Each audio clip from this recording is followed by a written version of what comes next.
ओम अज्ञानतिमिरान्धस्य ज्ञानाञ्जनशलाकया चक्षुरुन्मिलितं येन तस्मै श्रीगुरवे नमः।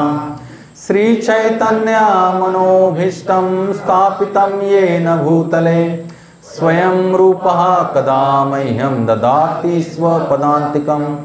नमो ओम विष्णुपदाय कृष्णपृष्ठाय भूतले श्रीमते भक्तिवेदांत स्वामीति नाम्ने। नमस्ते सारस्वती देवे गौरवाणी प्रचारणे निर्विशेषा शून्यवादी पाश्चात्य देशतारणे। वाञ्छाकल्पतरुभ्यश्च कृपा सिन्धुभ्यैव च पतितानां पावनेभ्यो वैष्णवेभ्यो नमो नमः। हे कृष्णा करुणा सिंधो दीनबंधो गोपेश गोपिका राधाकांत तप्त कांचन गौरांगी राधे वृंदावनेश्वरी सुते देवी प्रणमामि हरिप्रिये। जय श्री कृष्ण चैतन्य प्रभु नित्यानंद श्री अद्वैत गदाधर श्रीवासदि गौर भक्तवृंद। हरे कृष्णा कृष्णा कृष्णा हरे हरे, हरे राम राम राम हरे हरे। हरे कृष्णा कृष्णा कृष्णा हरे हरे, हरे राम राम राम हरे हरे। हरे कृष्णा कृष्णा कृष्णा हरे हरे, हरे राम राम राम हरे हरे। हरे कृष्ण। आपलं सर्वांचं स्वागत आहे आजच्या ह्या नित्य साप्ताहिक सत्संगामध्ये। इस्कॉन राजापूर रत्नागिरीद्वारा आपण आता जन्माष्टमी काही दिवसावरच येऊन ठेपलेली आहे। तर मागच्या सोमवारी आपण भगवान श्रीकृष्णांच्या जन्माचं आणि कर्माचं दिव्यत्व काय असतं हे थोडक्यात अभ्यासत आहोत। कारण ते जोपर्यंत आपण जाणत नाही तोपर्यंत भगवंतांची भक्ती दृढ करू शकत नाही। बराचसा फिलॉसॉफिकल पार्ट आहे, पण त्याच्यामध्ये थोड्या थोड्या कथा पण आहेत। पण जसं नेहमी मी सांगतो किंवा सगळी शास्त्र जशी सांगतात, सिद्धांत बलिया ना कर आलस ते कारण लागे कृष्ण संबंधे सुदृढ मानस। भगवान श्रीकृष्णांच्या चरणी जर आपलं सुदृढ मानस लागलं पाहिजे, आपल्याला काय सिद्धांत जाणून घेणं गरजेचं आहे। का भक्ती करायची, का भगवान श्रीकृष्णाचीच भक्ती करायची आणि मनुष्यावर येऊन भक्ती करणं गरजेचं आहे का, ह्या प्रश्नांची जोपर्यंत आपण उत्तर शोधत नाही सिद्धांताच्या रूपातनं, तोपर्यंत आपलं सुदृढरित्या भक्तीमध्ये काय लागणार नाही, मन लागणार नाही। आणि जोपर्यंत आपलं मन लागत नाही सुदृढरित्या भक्तीमध्ये, तोपर्यंत आपल्या ह्या मनुष्य जीवनाचं काही सार्थक होणार नाही। तर वेळ न दवडता आपण मागच्या वेळेला ग्रंथराज श्रीमद भागवतम स्कंद 10वा अध्याय पहिला मधील 3 श्लोक थोडक्यात अभ्यासले होते। आज आपण 4था श्लोक मागच्या वेळा थोडा टच केला होता मी, पण तो आज घेऊन आपण खूप सुंदर श्लोक आहे। काही भक्त बऱ्याच वेळेला बरेचसे मागच्या सोमवारी नव्हते, कारण खूप अतिवृष्टी होती आपल्याकडे, महाभयानक अशी महापूर आला होता। त्यातही करून मला विशेष कौतुक करावंसं वाटतं आमचे कोळेकर प्रभूजी, संजय कोळेकर प्रभूजी, ते एवढ्या पाण्यातनं भिजत आले आणि एवढ्या पाण्यातनं भिजत गेले दादरावरनं। का, काही कोंडेतडच्या भक्तांना आणण्याची सेवा त्यांच्याकडे आहे। तर अशा भक्तांसाठी निश्चितच आपण 3 वेळा हरिबोल केलं पाहिजे। हरिबोल हरिबोल हरिबोल। बघा, तुम्ही किती दीक्षित शिक्षित भक्त असलात तरी दुसऱ्या कारणासाठी, दुसऱ्याच्या कारणासाठी एवढ्या पाण्यातनं तुम्ही आला असतात का प्रभू? माझा तुमचा प्रश्न आहे तुम्हाला। आला असतात? राममोहन प्रभू तुम्ही आला असतात, शिवकुमार गणेश प्रभू तुम्ही आला असतात। सो वी कॅनॉट जज anyone's devotion with in his heart. लक्षात, हे आपण नेहमी लक्षात ठेवायचं। जस्ट एक 2-4 सत्संग येत आहेत ते, आणि पूर्वी त्यांच्या घराच्या शेजारीच सत्संग व्हायचा, त्यांना ह्याच्यातली शुद्धता कळली हृदयापासून। सेवा म्हणून आमचे कुवेसकर प्रभूजी त्यांना सांगतात की या तुम्ही, मला ड्रायव्हिंग करता येत नाही, 4 व्हीलर ड्राईव्ह करण्यासाठी एवढ्या भरपुरातनं ते चालत आले।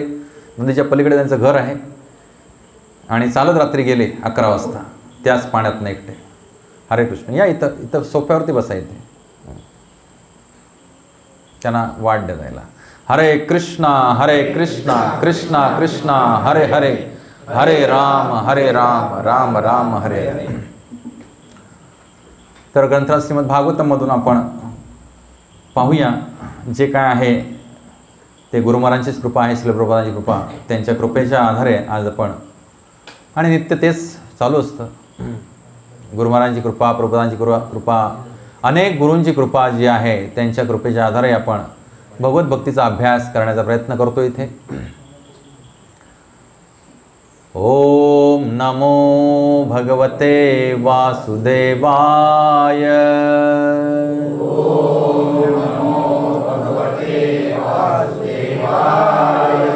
ओम नमो भगवते वासुदेवाय.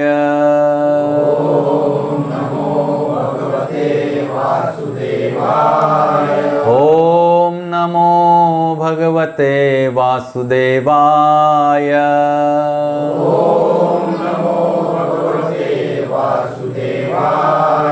नारायणं नमस्कृत्यं नरं चैव नरोत्तमं देवीं सरस्वतीं व्यासं ततो जयमुदीरये. नष्टप्रायेषु अभद्रेषु नित्यं भागवत सेवया भगवती उत्तमश्लोके भक्तिर्भवति नैष्टिकी. कृष्णाय वासुदेवाय देवकी नंदनाय च नंदगोपकुमाराय गोविंदाय नमो नमः. हरे कृष्णा कृष्ण कृष्ण हरे हरे हरे राम राम राम हरे हरे. ग्रंथराज श्रीमद भागवतम की. आता खूप सुंदर सर्व भक्तांनी मिळून आपण हरिनाम संकीर्तन केलं. खूप उत्साह आला त्यामुळे सुरुवात पण कोणी चुकू नका. काय राममंत्रजी, खूप आनंद आला ना. ग्रंथराज श्रीमद भागवतमच्या आधारे आपण कृष्ण लीला तत्वता अभ्यास करण्याचा प्रयत्न करणार आहोत. ग्रंथराज श्रीमद भागवतम स्कंद 10वा, ज्यामध्ये एकूण 90 अध्याय आहेत. किती? आणि ह्या 90 अध्यायामध्ये जसं रामायणमध्ये भगवान श्रीरामांच्या सगळ्या लीला सांगितलेल्या आहेत, तशा ह्या 90 अध्यायामध्ये भागवतमच्या दशमस्कंदाच्या 90 अध्यायामध्ये भगवान श्रीकृष्णांच्या अवतरणापासून परत आपल्या नित्यधामाला जाईपर्यंतच्या सगळ्या लीला थोडक्यात सांगितलेल्या आहेत. हां, विस्तृतपणे नाहीत. त्या आपण गुरु आणि गुरुशिष्य परंपरा आचार्य यांच्या कृपा आशीर्वादानं आज बघूया. स्कंद 10वा अध्याय, पहिला श्लोक 4. मी म्हणेन माझ्या मागून तुम्ही गायचं आहे. निवृत्त तर्षेर उपगीयमानाद भवौषधात् श्रोत्र मनोभिरामात् क उत्तम श्लोक गुणानुवादात् पुमान् विरज्येत् विना पशुघ्नात् निवृत्त तर्षेर उपगीयमानात् भवौषधात् श्रोत्र मनोभिरामात् क उत्तम श्लोक गुणानुवादात् पुमान् विरज्येत् विना पशुघ्नात् निवृत्त तर्षेर उपगीयमानात् भवौषधात् श्रोत्र मनोभिरामात् क उत्तम श्लोक गुणानुवादात् पुमान् विरज्येत् विना पशुघ्नात्. निवृत्त मुक्त झालेले तरशे काम वा विषयी कार्ये उपगीयमानात जे गायले वा वर्णले जाते भव औषधात जे भौतिक व्याधीसाठी अचूक औषध आहे श्रोत्र श्रवणाचा विधी मन हा मनासाठी चिंतनाचा विषय अभिरामात अशा गुणगानामुळे उत्पन्न होणाऱ्या आनंददायी ध्वनीपासून कह कोण उत्तम श्लोक भगवंतांच्या गुण अनुवादात लीलांच्या वर्णनापासून पुमान मनुष्य विरज्जेत स्वतःला दूर ठेवू शकतो विना पशुघ्नात विना पशुघ्नात पशूंची हत्या करणारा किंवा स्वतःचे व्यक्तिगत अस्तित्व नष्ट करणारा गुरुशिष्य परंपरेच्या माध्यमातून भगवंतांचे गुणगान केले जाते आणि या भौतिक जगातील मिथ्या तथा क्षणभंगूर गुणगानामध्ये किंचितही स्वारस्य नसणाऱ्या व्यक्ती भगवत लीलांच्या यशोगानाचे आस्वादन करतात जन्म मृत्यूच्या पुनरावर्तनामध्ये गुरफटून गेलेल्या मनुष्यासाठी हरिकथा म्हणजे अचूक औषध आहे म्हणून पशुघातकी अथवा आत्मघातकी मनुष्याविना इतर कोण बरे असे यशोगान ऐकणे टाळू शकेल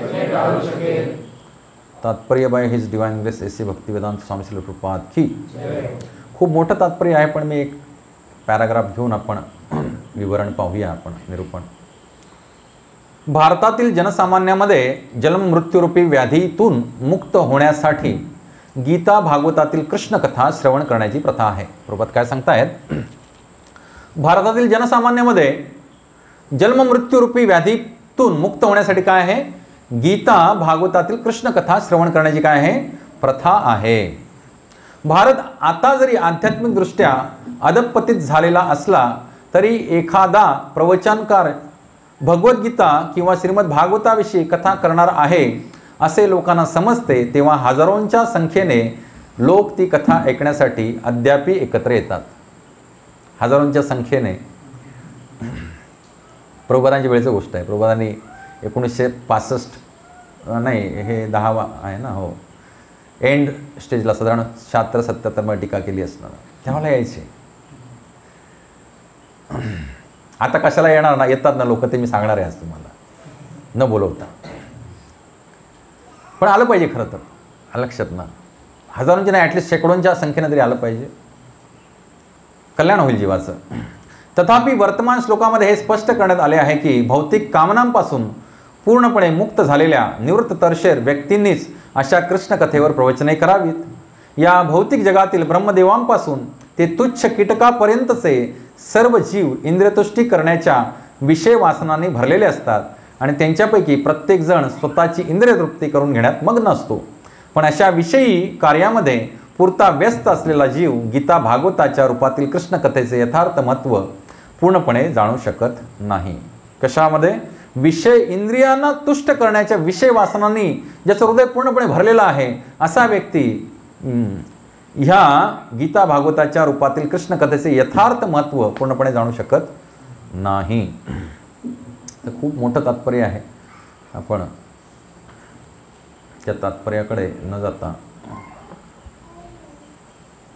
गुरुवारांच्या आणि आचार्यांच्या कृपेनं कृष्ण कथा अभ्यासनाचा हा प्रयत्न करूया तर हे कोण गातंय हा श्लोक कोण गातंय हा श्लोक परीक्षित महाराज परीक्षित महाराज गातायत आणि परीक्षित महाराज आपल्या गुरूंना म्हणजे शुकदेव गोस्वामींना सांगतायत की तुम्ही आतापर्यंत यदुवंशाचं किंवा सोमवंशाचं खूप वर्णन केलं आहे सगळ्या राजांचं, पण आता मला केवळ नाव स्टॉप. आजपर्यंत त्यांनी कधीच अडवलं नव्हतं, पण आता अडवत आहेत. मला केवळ आता काय कोणाबद्दल ऐकायचं आहे? भगवान श्रीकृष्णांबद्दल ऐकायचं आहे. तर शुकदेव गोस्वामी हृदयामध्ये विचार करतायत की आज भागवत कथनाचा 4था दिवस आहे, 4थ्या दिवसाची संध्याकाळ, आणि आतापर्यंत परीक्षित महाराज न खाण्यासाठी उठलेत, न पिण्यासाठी उठलेत, ना लघुशंकेसाठी उठलेत. आपली इंद्रिय सगळी केंद्रित करून काय करतायत? भागवत श्रवण करतायत. आपल्या सर्व इंद्रियांना कानामध्ये आणून भागवत श्रवण करतायत. भगवंतांच्या सुंदर नामरूप गुणलीलांचं प्रवचन चाललेलं आहे गंगातटी. आणि शुकदेव गोस्वामी जे मुक्त जीवात्मा आहे जन्मल्यापासून आणि भगवंतांच्या भक्तीमध्ये सराभोर झालेले जीवात्मा आहेत, ते भगवंतांच्याच कृपेनं परीक्षित महाराजांच्या जीवनामध्ये या अंतिम क्षणी काय झाले? तिथं आपोआप काय झाले? प्रस्थापित झाले. आणि त्यांचं शिष्यत्व पत्करून परीक्षित महाराज आणि हजारो ऋषीमुनी तिथे भागवताचं श्रवण करतायत. तर शुकदेव गोस्वामी म्हणतायत की राजन अजिबात काय झालेत? उठलेले नाही आहेत, काय ग्रहण पण केलेलं नाही आहे, तर कदाचित थोडेसे कंटाळले असतील, असा भाव कुठेतरी गुरु महाराजांच्या चेहऱ्यावरती कोणाला दिसला? परीक्षित महाराजांना दिसलं. मग परीक्षित महाराज त्याला उत्तर देताना, हे भागवतम नाही, हे आचार्यांची टीका, त्याच्यातनं सांगतोय मी तुम्हाला. परीक्षित महाराज त्या गुरूंच्या भावाला उत्तर देताना सांगतायत, कोण बरे असा व्यक्ती आहे जो अशा सुंदर भगवंतांचं, त्यांच्या नामरूप गुणलीलांचं कथन चालू असताना कंटाळेल, आणि कोण बरा असा व्यक्ती आहे जो अशा भगवंतांचं यशोगान ऐकण्याचं टाळू शकेल विना पशुघ्नात. केवळ पशुघ्न व्यक्तीच, मनुष्यच हे काय करू शकेल? टाळू शकेल. हे तर सांगतायत परीक्षित महाराज, निवृत्त तरशेर उपगीयमानात भाव शदो श्रोत्र मनोभिरामात क उत्तम श्लोक गुणानुवादात पुमान विरज्येत बिना पशुगुणात. निवृत्त तरशेर म्हणजे जे भगवंतांचे असे निस्सीम भक्त, ज्यांची तृष्णा काय झाले? पूर्णपणे भोगवांछांची तृष्णा काय झाले? पूर्णपणे समाप्त झालेली आहे. आणि असे सुंदर जीवात्मा काय करत असतात? उपगीयमानाद. उप म्हणजे इथं उपशब्द हा बहुवाचक शब्द आहे, विपुल प्रमाणात.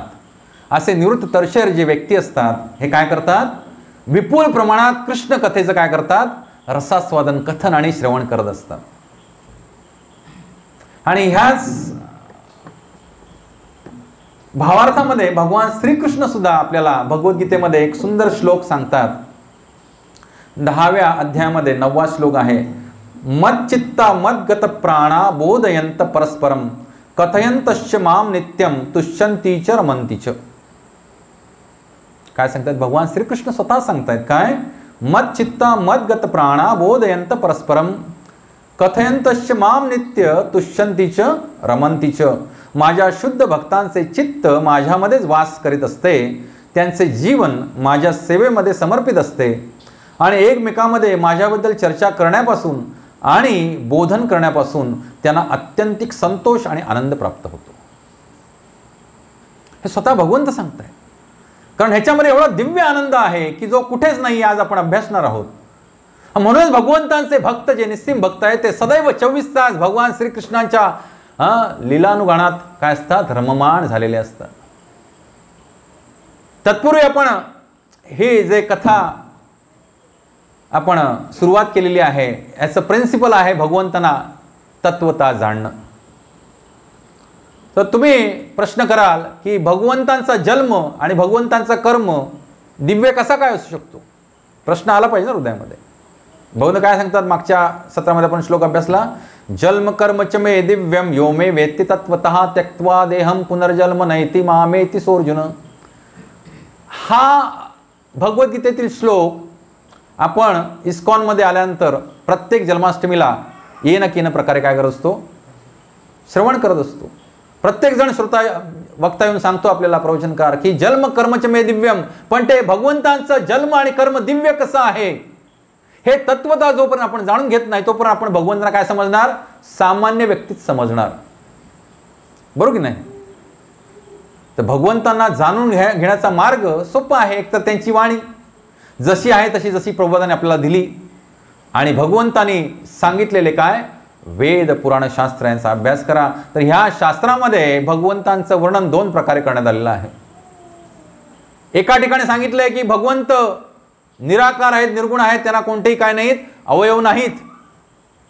आणि त्याच वेदामध्ये दुसरीकडे सांगितलंय की भगवंत जे आहेत त्यांचे सगळे जे अवयव ते आहेत काय आहेत, दिव्य आहेत, आणि ते कोणत्याही अवयवानं कोणत्याही अवयवाचं काय करू शकतात, काम करू शकतात. म्हणजे डोळ्याने ते प्रसाद ग्रहण करतात. बघा, भगवंतांसमोर तुम्ही नैवेद्य दाखवताना काय इच्छा असते तुमची, भगवंताने तो नैवेद्य खावा. पण ही पण इच्छा असते की भगवंताने तो नैवेद्य खाऊन आमच्यासाठी प्रसाद म्हणून काय ठेवावा, थोडासा शिल्लक ठेवावा. नाही तर सगळंच भगवंताने खाऊन टाकलं तर वांदे होतील ना, गोवर्धन पर्वतासारखे, आणि ओर आणि ओर आणि ओर. म्हणून आपण भगवान श्रीकृष्णांना तुळशीपत्र ठेवून काय करतो, नैवेद्य अर्पण करतो. भगवंत काय करतात, भगवंत प्रसाद ग्रहण करतात. कारण भगवंतांची सगळी इंद्रिय इतर सगळ्या इंद्रियांची काय करू शकतात, कामं करू शकतात. तर भगवंत नेत्राने प्रसाद ग्रहण करतात आणि मग आपलं उच्चिष्ट आपल्याला महाप्रसाद म्हणून काय करतात, राखून ठेवतात. भक्ताची काळजी असते त्याला, भगवंतांना राखून ठेवतात. तर कशावरनं सांगतो तुम्ही हा पॉइंट, निवृत्त दर्शनाच्या नंतर अजून पुढे गाडी गेली आपली थोडीशी. भगवद्गीतेमध्ये आपण आलो, जन्म कर्मच मे दिव्यम. हां, तर बघा, एकाच क्षणी अनेक श्लोकामध्ये सांगितले भगवंत ह्या सगळ्या चराचराच्या आतमध्ये कणाकणामध्ये अणुरेणूमध्ये आहेत पण, आणि ह्या सगळ्याच्या बाहेर पण आहेत. एकाच क्षणी सर्व काही भगवंतांच्या उदरात आहे आणि एकाच क्षणी भगवंत ह्या सगळ्याच्या बाहेर आहेत. एकाच क्षणी यशोदा माईला भगवंत बाळरूपामध्ये दिसत आहेत आणि भगवंताने तोंड उघडलं, त्यावर भगवंतांच्या मुखामध्ये पूर्ण ब्रह्मांड दर्शन यशोदा माईला झालं. सगळे ग्रह गोल तारे अनंत कोटी ब्रह्मांड यशोदा माईला कुठे दिसली, भगवंतांच्या मुखामध्ये. मग असे अचिंत्य भगवंत, त्यांचा देह सुद्धा कसा आहे, अचिंत्य आहे. आणि म्हणून भगवंत कधी जन्म घेत नाहीत, कारण त्यांचा कधी मृत्यू होत नाही. न जायते म्रियते वा कदाचित नायम भूत्वा भवितावान भूया. हे जे भगवंत आत्म्यासाठी सांगतात, ज्या आत्म्याचा उगम कोणापासून होतो, त्या भगवंतांपासून होतो. म्हणजे ते भगवंत कसे असतील, न जायते म्रियते वा कदाचित, ना तर कधी त्यांचा जन्म झाला, त्यांचा ना कधी मृत्यू होतो. ते कसे आहेत, सनातन पुरातन शाश्वत आहेत. ईश्वर हा परम हा कृष्ण हा सच्चित आनंद विग्रह अनादिर आदि गोविंद सर्व कारण कारणम. सगळ्या कारणांचं परम कारण कोण असतील तर ते भगवान श्रीकृष्ण वासुदेव आहेत. अनादिर आदि गोविंद, त्यांच्या अगोदर पण कोणी नाही झालं आणि त्यांच्या नंतरही कोणी होणार नाही, असे सच्चित आनंद रूपी भगवंत आहेत. इथं पण थोडासा फरक आहे. आपण जरी भगवंतांचे अंश असलो तरी आपण ह्या भौतिक प्रकृतीमध्ये काय होतं, आपलं पतन होतं आणि आपल्याला भौतिक देह धारण करावा लागतो. पण भगवंतांचं पतन होतं का, नाही. म्हणून त्यांना अच्युत म्हणतात. काय म्हणतात, अच्युत. भगवंताचं कधी पतन होत नाही. आणि म्हणून मग भगवंत अवतार धारण करतात म्हणजे काय करतात, भगवंत आपला नित्य देह धारण करून, जसा चंद्र पौर्णिमेच्या रात्री काय होतो, पूर्व क्षितिजावरून काय होतो, उदयमान होतो. म्हणजे तो चंद्र नित्य असतील नाही असं आहे का, पूर्व क्षितिजावरती आपल्याला चंद्र दिसला म्हणजे आत्ता चंद्राचा जन्म झाला आहे असं आहे का, नाही. चंद्र शाश्वत आहे, नित्य आहे. केवळ तो आपल्या दृष्टीपथास त्या ठराविक रात्रीपुरता पडतो. तसंच भगवान श्रीकृष्ण नित्य आहेत आणि ते केवळ अवतार धारण करून कुठे येतात, ह्या पृथ्वी तलावरती येतात. किंवा किंबहुना ते अवतारी कृष्ण आहेत स्वतः. सगळ्या अवतारांचे बाप कोण असतील तर ते कोण आहेत, भगवान श्रीकृष्ण, आणि ह्या प्रत्येक गोष्टीला काय आहे? शास्त्र आधार आहे. भागवतामध्ये सांगितलंय, पुराणामध्ये सांगितलंय, येथे च अंश कला पुंसा कृष्णस्तु भगवान स्वयं. जेवढे काही सगळे इतर विष्णू तत्वाचे अवतार आहेत ते कोणाचे अवतार आहेत? भगवान श्रीकृष्णाने धारण केलेले अवतार आहेत. च अंश कला पुंसा कृष्णस्तु भगवान स्वयं. आतापर्यंत नारद मुनी सांगतायत व्यासदेवांना की आतापर्यंत तुला जे जे मी विष्णू अवतार सांगितले ते सगळे विष्णू अवतार म्हणजे केवळ कला आणि अंश आहेत. कोणाचे? भगवान श्रीकृष्णाचे. आणि भगवान श्रीकृष्णच काय आहेत? पूर्ण पुरुषोत्तम भगवंत आहेत. तर जसा चंद्राचा उदय होतो तसं भगवंत, जन्माष्टमी म्हणजे काय? भगवंतांचा आपल्या ह्या पृथ्वी तलावरती काय झाला? उदय झाला. जसं चंद्र उगवतो पौर्णिमेच्या रात्री दैदीप्यमान तेजस्वी, तसेच भगवंत काय करतात? अवतार धारण करतात. का अवतार धारण करतात? भगवद्गीतेत सांगितलंय, परित्राणाय साधूनाम विनाशाय च दुष्कृताम धर्म संस्थापनार्थाय संभवामी युगे युगे. प्रमुख उद्देश काय आहे? परित्राणाय साधूनाम. जे साधू आहेत, भगवंतांचे भक्त आहेत, त्यांना आनंद देण्यासाठी, त्यांचं रक्षण करण्यासाठी भगवंत प्रकट होतात. आणि मग भगवंतांचा मृत्यू होतो असं कोण म्हणतात. पण कृष्णांची पुण्यतिथी साजरी केली जाते का? कुठे नाही. म्हणजे आपल्या इतिहासकारांना पण माहित होतं की कृष्णांची पुण्यतिथी नाही आहे, अस्तित्वातच नाही आहे. बरोबर की नाही? पुण्यतिथी कोणाची साजरी केली जाते? ज्या दिवशी मृत्यू पावतात एखादा व्यक्ती त्या दिवशी त्याची पुण्यतिथी. भगवान श्रीकृष्ण मृत्यू पावत नाही. जसे ते उदय झाला त्यांचा पूर्वक्षितिजा, तसं पश्चिम क्षितिजावरती ते पुन्हा दुसऱ्या ब्रह्मांडामध्ये कृष्णलीला करण्यासाठी गेले. भगवान श्रीकृष्ण सदैव अनंत कोटी ब्रह्मांडामध्ये काय करतायत? कृष्णलीला करतायत. आणि त्यांच्यासोबत त्यांचे सदैव नित्य पार्षद आणि इंटर्नशिप करणारे भक्त फिरत असतात. कोण फिरत असतात? इंटर्नशिप करणारे. म्हणजे जे आता निवृत्त तरशेर झालेत, जे सदैव उपगीयमानात आहेत, असे भक्त भगवंतांचे काय करत असतात? त्यांच्यासोबत त्या लीलेमध्ये त्यांना सहाय्य करण्यासाठी त्यांच्यासोबत ग्वालबाल होतात, कोण गोपी होतात, कोण गोपिका होतात, कोण गोप होतात, कोण गायी होतात, कोण वासरं होतात, कोण लता पता वाळूचा कणपण बनतात, यमुनेतील कमळ बनतात, वाऱ्याची झुळूक बनतात. तर इंटर्नशिप आपल्या आयुष्यात लवकरात लवकर येऊ अशी आज आपण प्रार्थना करूया भगवंतांची राणी. हरे कृष्णा कृष्णा कृष्णा हरे हरे, हरे राम कारण तुम्हाला सांगतो, या भौतिक जगतातील कोणती डिग्री घ्यायला एक 10-15 वर्ष लागतात आणि मग इंटर्नशिप असते.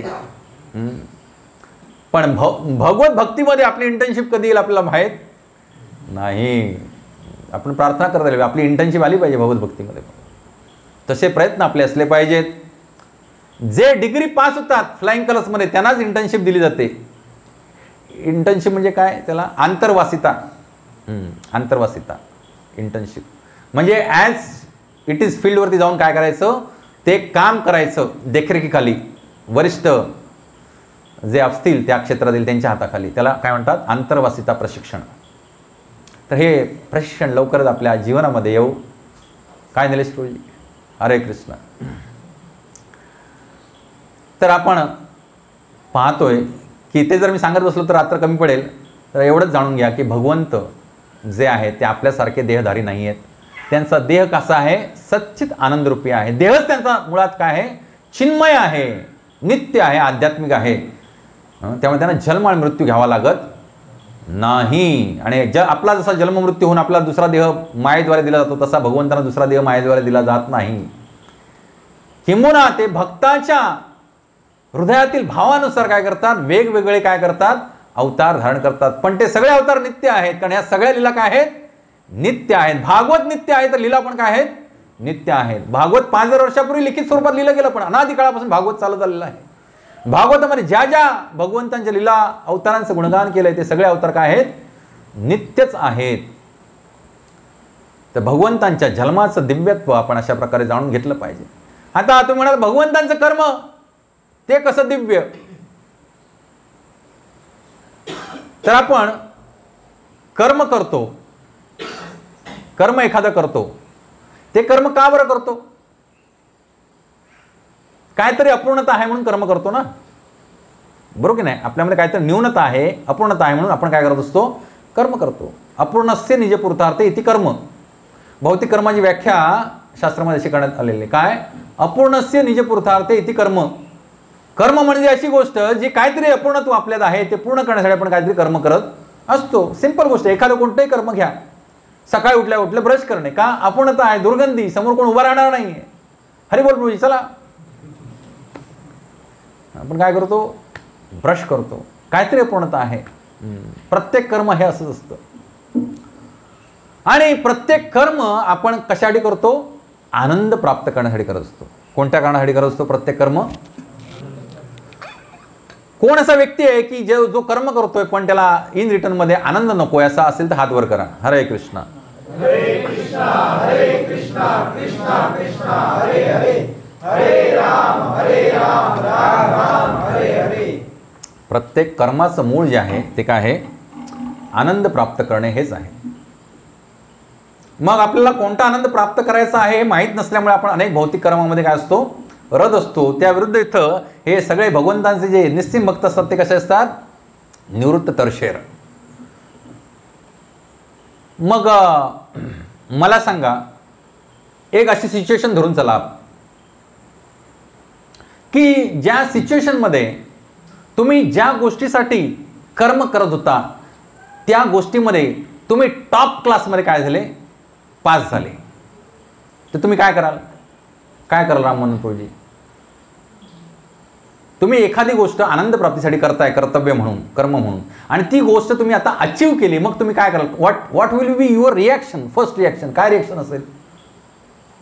एनीवन? काय रिॲक्शन असेल तुम्हाला? अरे काय आयुष्यात कधी काय अशी गोष्ट भेटली नाही का? काय रिॲक्शन असते तुमची? आनंद. कसा व्यक्त करतो आपण? नसतो की नाही?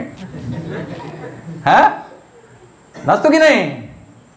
फटाके लावतो, नाचतो. लग्न झालं म्हणजे एक उदाहरण म्हणून घेऊया आपण. केवढा उत्साह असतो, केवढा आनंद असतो, सोहळा, नाच गाणं, हे ते सगळं मौज मजा. हे झालं आपल्या भौतिक गोष्टींचं. आता आध्यात्मिक गोष्टी पाहूया भगवंतांच्या. मला सांगा, भगवंत काय आहेत? आत्मकाम आहेत, पूर्ण काम आहेत. भगवंतांना असं कोणतेही कार्य नाहीये की त्यांनी अपूर्णस्य निजपुरुषार्थे इति कर्म म्हणून केलं पाहिजे, आहे का? भगवंत पूर्ण काम आहेत. मग मला सांगा, जो पूर्ण काम आहे, आपण भौतिक स्तरावर पुन्हा येऊया, जो पूर्ण काम आहे त्याच्या जीवनातील सगळी कार्य करण्यासारखी होती ती काय झाली? संपली. आणि तो अत्युच्च आनंदाच्या शिखरावरती आरूढ आहे अभिरामात. मग तो काय करेल? डान्सच करेल ना, बरोबर की नाही? मग भगवान श्रीकृष्ण सुद्धा असे नित्य आनंदामध्ये काय असतात? रत असतात. आणि तो आनंद व्यक्त करण्यासाठी, त्या आनंदाचं रसपान अजून करण्यासाठी ते ज्या लीला करतात त्यांना भगवंतांचं काय म्हटलंय? कर्म म्हटलंय. भगवंत अपूर्णस्य निजपुरुषार्थे कर्म करत नाही. भगवंत अपूर्ण नाही आहेत. ओम पूर्णमिदम या श्लोकामध्ये सांगितलंय भगवंत पूर्ण आहेत. असे पूर्ण आहेत की पूर्णातनं पूर्ण काढलं ते पूर्णच राहतं, असे भगवान श्रीकृष्ण आहेत. मग ते अपूर्ण कसे असतील? भगवान श्रीकृष्ण सकाळी उठले की त्यांच्या मुखाला दुर्गंधी येत नाही, लक्षात ना? भगवंत असे जबरदस्त शक्तिशाली आहेत की त्यांचे काही भक्ती करणारे ऋषीमुनी जसे की पराशर मुनी, त्यांचा जीव आला कोणावरती? मत्स्यगंधेवरती, सत्यवती मत्स्यगंधा. तर त्यांना इच्छा झाली की हिच्या बरोबर रतिसुख मला भोगायचं आहे. तर मत्स्यगंधा म्हणाली मला एवढी माशाची घाण वास येतो, तर ह्यानं काय होईल? आपल्या रतिकडेमध्ये प्रॉब्लेम येईल. ते म्हणाले काही प्रॉब्लेम नाही. त्याने क्षणात मत्स्यगंधेला काय केलं? कस्तुरी गंधा करून टाकलं. हां, म्हणून तिचं नाव पडलं योजनगंध. योजन म्हणजे 8 मैलावरनं पण त्या कस्तुरीचा वास येईल एवढा सुगंधित देह कोणाला दिला? सत्यवतीला दिला. कोणी दिला? पराशर मुनींनी. मग एक ह्या भौतिक जगतातले ऋषीमुनी एवढा गंध देऊ शकतात, तर भगवंतांच्या मुखाला दुर्गंधी कशी येईल? आणि तो मरेपर्यंत दिला तिच्यासाठी. आणि म्हणून मग भगवंत काय बस आनंदोत्सव साजरा करायचा रोज. भगवंताच्या आयुष्यात दुःख हा प्रश्नच नाही ना. भगवंतांच्या सन्मुख जो झाला त्याच्या आयुष्यात ते दुःख नसतं झाले तर भगवंत दुःखी कसे होतील. केवळ आनंदोत्सव साजरा बस. म्हणून तो जर्मनीतला एक आला होता भक्त, इंडियामध्ये देवी देवता खूप आहेत 33 कोटी, म्हणाला परीक्षण करूया सगळ्या देवी देवतांचं. तो कन्याकुमारीपासून जम्मूपर्यंत सगळी मंदिरं फिरला आणि सरते शेवटी भगवान श्रीकृष्णांच्या श्यामसुंदर बासरीवादन करणाऱ्या गायींबरोबर चालणाऱ्या श्री विग्रहांसमोर येऊन उभा राहिला आणि त्यानं डिक्लेअर केलं की हेच पूर्ण पुरुषोत्तम आहेत, हेच खरे भगवंत आहेत. कारण हे पूर्ण काम आहे, ह्यांना कसलंही काय नाही आहे, जॉब बिझनेस नाही आहे. बघा कसे मस्त बासरी वाजवत आहेत छानपैकी. बाकी सगळे देवी देवता काहीतरी हातात आयुध घेतलीत, कोणी धनुष्यबाण घेतलंय, कोणी तलवार घेतले, कोणी गदा घेतले, कोणी आणखीन काय घेतलंय. पण हे जसे आहेत भगवंत की जे मस्त मौला आहेत, अतिशय आनंदी आहेत आणि बासरी वाजवत, त्यांना काही दुसरं कर्तव्य नाही, एन्जॉईंग. लक्षात ना म्हणाले हेच कोण आहेत खरे भगवंत आहेत. हा कोणी निपक्षपातीपणे ज्याला भगवंत भारतातले कोणी माहीत नाही त्यानं डिक्लेअर केलं. भारतातले सगळे देवी देवता त्याने बघितले आणि कोण कोण नाही कोण काहीतरी कामात वेगळं आहे, बरोबर की नाही. हत्यार हातात घेतले म्हणजे काहीतरी काम करायचं ना त्याला. मग म्हणाले हे हत्यार नाही काय नाही, जस्ट एन्जॉईंग. वनामध्ये फिरतायत, गाई चारतायत, बासरी वाजवतायत, मज्जानू लाईफ. त्याला साक्षात्कार झाला हेच काय असतील खरे जर भगवंत कोण असतील ना तर हेच असतील. हा त्याला साक्षात्कार झाला. तसाच परमपूज्य राधानाथ स्वामी महाराजांना पण गंगेच्या त्या शिळेवरती बसून तपश्चर्या करत होते, तिथं त्यांना साक्षात्कार झाला. गंगामाईनं साक्षात्कार दिला की भगवान श्याम सुंदर कृष्ण हेच कोण आहेत, पूर्ण पुरुषोत्तम भगवंत आहेत. आणि परमपूज्य राधानाथ स्वामी महाराज तिथं त्या कोपऱ्यात फोटो आहे.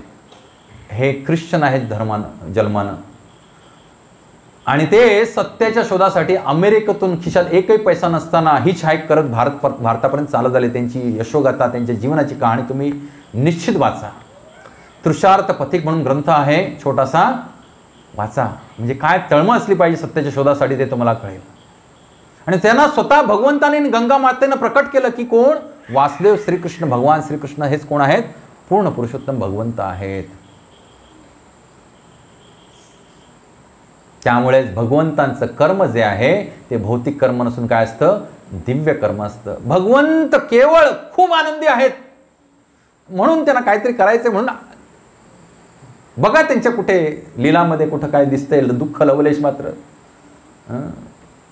एकही हत्यार न घेता अगणित शत्रू रोजच्या रोज राक्षस कुठे मारत होते वृंदावनावर. एकही हत्यार घेतलं जोपर्यंत वृंदावनात होते गोकुळात होते तोपर्यंत एकही हत्यार हातात घेतलं नाही एकाही राक्षसाला ठार मारण्यासाठी.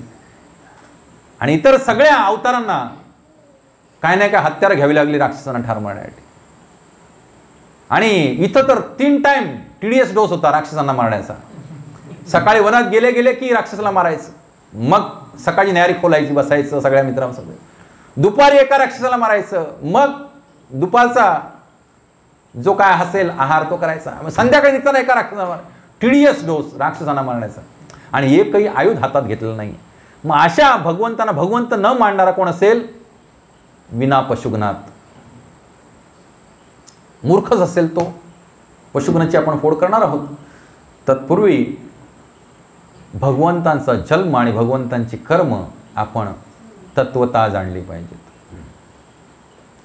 भगवंतांना इथं येऊन काय केलं पाहिजे असं काही बंधन नाही आहे. भगवंत आत्मकाम आहेत, पूर्ण काम आहेत, आत्माराम आहेत. आणि असे भगवंत मग आपल्या भक्तांना सुख देण्यासाठी काय करतात, अशा अनेक दिव्य लीला करतात, जेणेकरून आपण काय करू शकतो, बसून त्या श्रवण करून काय तुष्यंतीच रमंतीच. इथं पुन्हा तरशेचा तो शब्द आलाय भगवद्गीतेमध्ये पण. तर्ष म्हणजे तृष्णा, अशी महाभयानक तृष्णा आहे आजच्या या भौतिक जगतातील लोकांमध्ये इंद्रिय भोगासाठी.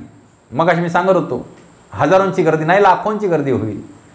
जस्ट डिक्लेअर करा राजीव गांधी स्टेडियमवरती 2 दिवसामध्ये India versus Pakistan cricket match आहे.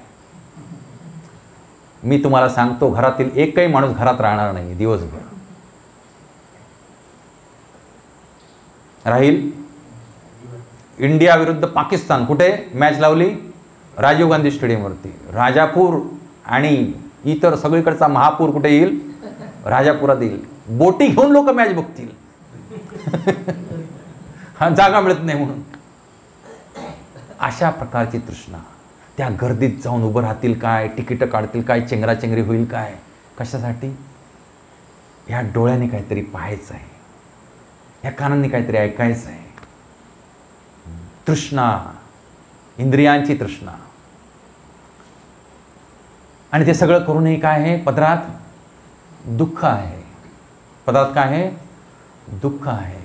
परंतु याच्या विरुद्ध मात्र जे भगवंतांचे निस्सीम भक्त असतात ते काय? निवृत्त तर्शेर उपगीयमाना. ते सदैव विपुल प्रमाणामध्ये काय करत असतात?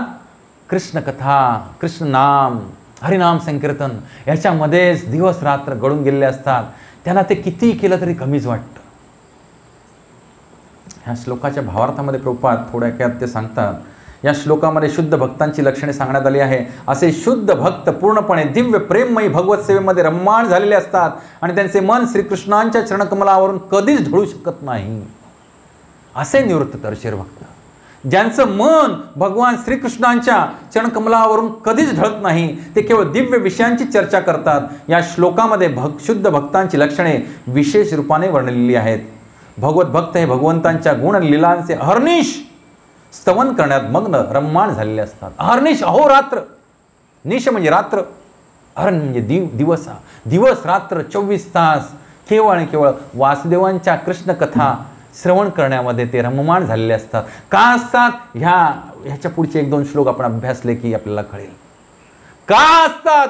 ह्या भगवान श्रीकृष्णाची लीला अशा श्रवण करण्यासाठी त्यांचे निस्सीम भक्त असे अहोरात्र का वेडे झालेले असतात? पुढे परीक्षित महाराज सांगतायत, भवौषधा श्रोत्र मनोभिराम रामात. कारण भगवान श्रीकृष्णांची कथा हे सगळ्या आजारावरील काय आहे? रामबाण. कसं? भवऔषध आहे. बरं, आपण सांगा बघूया की आपण जे काही यत्न प्रयत्न करतो ते जन्म मृत्यू जरा व्याधी, बरोबर की नाही, यातून मुक्त होण्यासाठी प्रयत्न करत असतो. कशासाठी नकोय आपल्याला? आपला आजार नकोय कोणते? पाहिजेत का प्रभूजी? गणेश प्रभूजी आजार पाहिजे का? नकोय. वेडे पिसे झालेत बिचारे. आपल्या कोणतेही आजार नकोत. आपल्याला म्हातार पण नको, कारण ते आजारांची खाण असते. आजकाल तर तरुण तरुणामध्ये आजार व्हायला लागले. महाभयानक असे जन्मल्यापासून आजार आहेत. मग हे आजार नको असतील तर कुठे जायला पाहिजे? आजारापासून मुक्ती पाहिजे असेल कुठे जायला पाहिजे? स्वर्गात जायला पाहिजे. कुठे जायला पाहिजे? कुठे जायला पाहिजे? कारण तिथं अमृत आहे. जरा समजून घ्या विषय. जर तुम्हाला एखाद्या व्यक्तीला मला आजारपण आणि म्हातारपण नकोय असं वाटत असेल, त्यांना कुठे जायला पाहिजे? स्वर्गात जायला पाहिजे. कारण काय? तिथे अमृत आहे. कसं अमृत मिळालं, उत्पन्न झालं, त्याची कथा तुम्ही ऐका. 18 प्रवचनामध्ये आपण सांगितलेली आहे. समुद्र मंथन लीला आपल्या यूट्यूब चॅनलवरती आहे, प्युअर डिव्होशन मराठी. अवश्य नित्य श्रवण करा. त्याच्यातले एक प्रवचन असं ॲटॉम बॉम्ब आहे. तुम्ही जर मनपूर्वक श्रवण केला निश्चित तुमचं जीवन बदलून जाईल. जसं प्रभुपाद सांगतात, हे माझे तात्पर्य म्हणजे ॲटॉम बॉम्ब आहेत. जो कोणी हे ग्रंथ उशाखाली घेऊन जरी झोपला, तसंच मी गॅरंटी देऊन सांगतो त्याच्यातील प्रत्येक प्रवचन मराठीमध्ये आहे. तुम्ही सगळे मराठी भाषिक आहात, तुम्ही निश्चित श्रवण करा. कारण ती जशीच्या तशी प्रभुपादांची गुरुमारांची वाणी आहे. जर मी त्याच्यात काय उतरत असेल तर माझ्या हृदयातील भाव, आणि तो भाव सुद्धा त्यानेच दिला आहे, भगवंताने दिला आहे. कारण गुरु आणि वैष्णवांच्या कृपेशिवाय आणि भगवंतांच्या कृपेशिवाय भगवंतांची भक्ती मिळणं शक्य नाही. तर आजारपण म्हातारपण नको असेल तर कुठे गेलं पाहिजे? स्वर्गात गेलं पाहिजे. स्वर्गातील अमृत जे आहे ह्या देहाचे आजार आणि म्हातारपण नष्ट करण्याचं काम करतं. पण हे अमृत पण फिकं पडतं कुठे? जेव्हा विषय येतो मनाच्या आजारांचा. कोणता विषय येतो? मनाचे आजार. बघा, मनाचे आजार नसते तर इंद्र एवढा भयभीत राहिला नसता. 24 तास टेन्शनमध्ये इंद्र, 24 तास टेन्शन. कोण माझं इंद्रपद घेईल? कोण ऋषीमुनी पृथ्वी तलावरती खूप तपश्चर्या करतोय, चला अप्सरा पाठवा, त्याचा तपोभंग करा, बरोबर की नाही? कोण राजा? पृथ्वी महाराज यज्ञ करतायत. आता 100वा अश्वमेध यज्ञ आहे, चला तो अश्वच पळून नेऊया. म्हणजे काय, यज्ञ पूर्ण होणार नाही आणि माझं इंद्रपद अबाधित राहील. केवढं टेन्शन आहे, विचार करा तुम्ही. ती पोस्ट राखण्यासाठी इंद्राला केवढं टेन्शन आहे. म्हणजे मनाचे सगळे आजार कुठे आहेत, स्वर्गामध्ये पण आहेत. मग जो खरा आनंदाचा पिपासू आहे, चातक आहे, तो स्वर्गात जाणं पसंत करेल का हो, आता सांगा प्रभूजी. म्हणजे अमृत पण फेल झालं. मग जिथं अमृत फेल होतं तिथं काय काम करतं, भव औषध. सगळ्यावरचा रामबाण उपाय म्हणजे काय आहे, कृष्ण कथा आहे. आणि म्हणूनच मद्भक्त यत्र गायंती तत्र तिष्ठामि, नारद भगवंत सांगतात. जिथं माझे भक्त माझ्या ह्या नामरूप गुणिल्लांचं काय करतात, सुंदर दिव्य भावामध्ये काय करतात, कथन आणि श्रवण करतात, तिथंच मी सदैव येऊन वास करतो. जिथं पण भगवान श्रीकृष्णांचं कथा कीर्तन चालतं विशुद्ध हृदयापासून, तिथं भगवान श्रीकृष्ण स्वतः प्रकट होतात त्या सत्संगामध्ये आशीर्वाद देण्यासाठी. कारण त्यांना सुद्धा आनंद होतो, दिव्य आनंद. आणि मगाशी जसं मी सांगितलं तसं भगवत भक्तीमध्ये प्राप्त होणारा आनंद हा भौतिक नसून तो कोणता आहे, दिव्य आनंद आहे. म्हणूनच कृष्ण कथेला काय म्हटलंय, भव औषधी म्हटलंय. सगळ्या आजारावरचा रामबाण उपाय. मग प्रत्येकाला आज विचार करा, या भौतिक जगतामध्ये प्रामुख्याने 3 प्रकारचे मनुष्य राहतात. किती प्रकारचे, 3 प्रकारचे. एक मुक्त जीवात्मा, शुकदेव गोस्वामींसारखे, जे शोधूनही सापडणं दुरापास्त आहे. दुसरे आहेत मुमुक्षु, जे कोणी तुम्ही सगळे इस्कॉनमध्ये आहात ते 100% कोण आहात, मुमुक्षु आहात. म्हणजे ज्यांना मोक्ष कामना हृदयामध्ये जागृत झालेली आहे, आता फ्रस्ट्रेट झालेत ह्या भौतिक जगताला. कारण इथली सगळी सुख जी आहेत ती क्षणभंगूर आहेत. कसे सुख, क्षणभंगूर. जे गोष्ट तुम्हाला आत्ता सुख देते तीच गोष्ट दुसऱ्या क्षणाला काय करते, अत्यंत पीडादायक वेदनादायक ठरते. तीच गोष्ट, दुसरी गोष्ट आणावी लागत नाही विकत. जी गोष्ट तुम्हाला वाटते मला आत्ता ह्या क्षणाला खूप सुख असं देतंय भौतिक सुख, तीच गोष्ट दुसऱ्या क्षणाला काय बनते, दुःखाचं कारण बनते. माझं खोटं वाटत असेल तर आपल्या पूर्वाश्रमीच्या जीवनात थोडंसं डोकावून पहा. तुम्हाला इच्छा होते अनेक, मला हे प्राप्त करायचं, ते प्राप्त झाल्यानंतर काय दुःख आहेत बाबा. मला डॉक्टर बनायची इच्छा होती, लय मोठा तीर मारायची इच्छा होती लहानपणापासून. डॉक्टर बनल्यानंतर कसा सफर होतोय माझा मला माहिती आहे. ये सफरिंग्स फॉर इटर्निटी. डॉक्टर बना. लग्न केल्यानंतर सुखी, लग्न झालेल्यांना विचारा, मला नका विचारू. वाटत लग्न केल्यानंतर आम्ही सुखी बनू, ब्रह्मचारी आहेत सध्या ते, ज्यांचं लग्न झालंय त्यांना विचारा. नोकरी लागली म्हणजे मी सुखी बनेन, यांना नोकरी लागली त्यांना विचारा. ते असाइनमेंट्स, ते टाइमलाइन्स, ते डेडलाइन्स, ते डिमोशन्स, ते प्रमोशन्स, ते झाप, 4 चौघात बेइज्जती.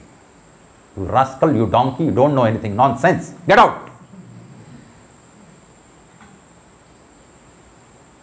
ह्या भौतिक जगात असं कोणतेही साधन नाही जे आपण प्राप्त केल्यानंतर काय बनू शकू, शाश्वतरित्या काय बनू शकू, सुखी बनू शकू.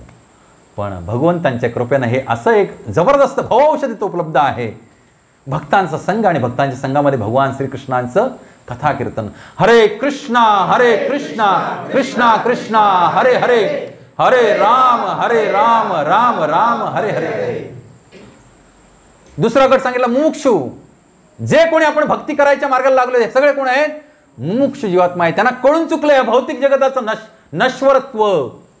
हे भौतिक जगत काय आहे, दुःखालयम अशाश्वतम आहे. भगवद्गीतेत भगवंतांनी सांगितल्याप्रमाणे मामुपेत्य पुनर्जन्म दुःखालयम अशाश्वतम नाप्नुवन्ति महात्मानम, काय पुढे कसं, समसिद्धिं परमाम गता.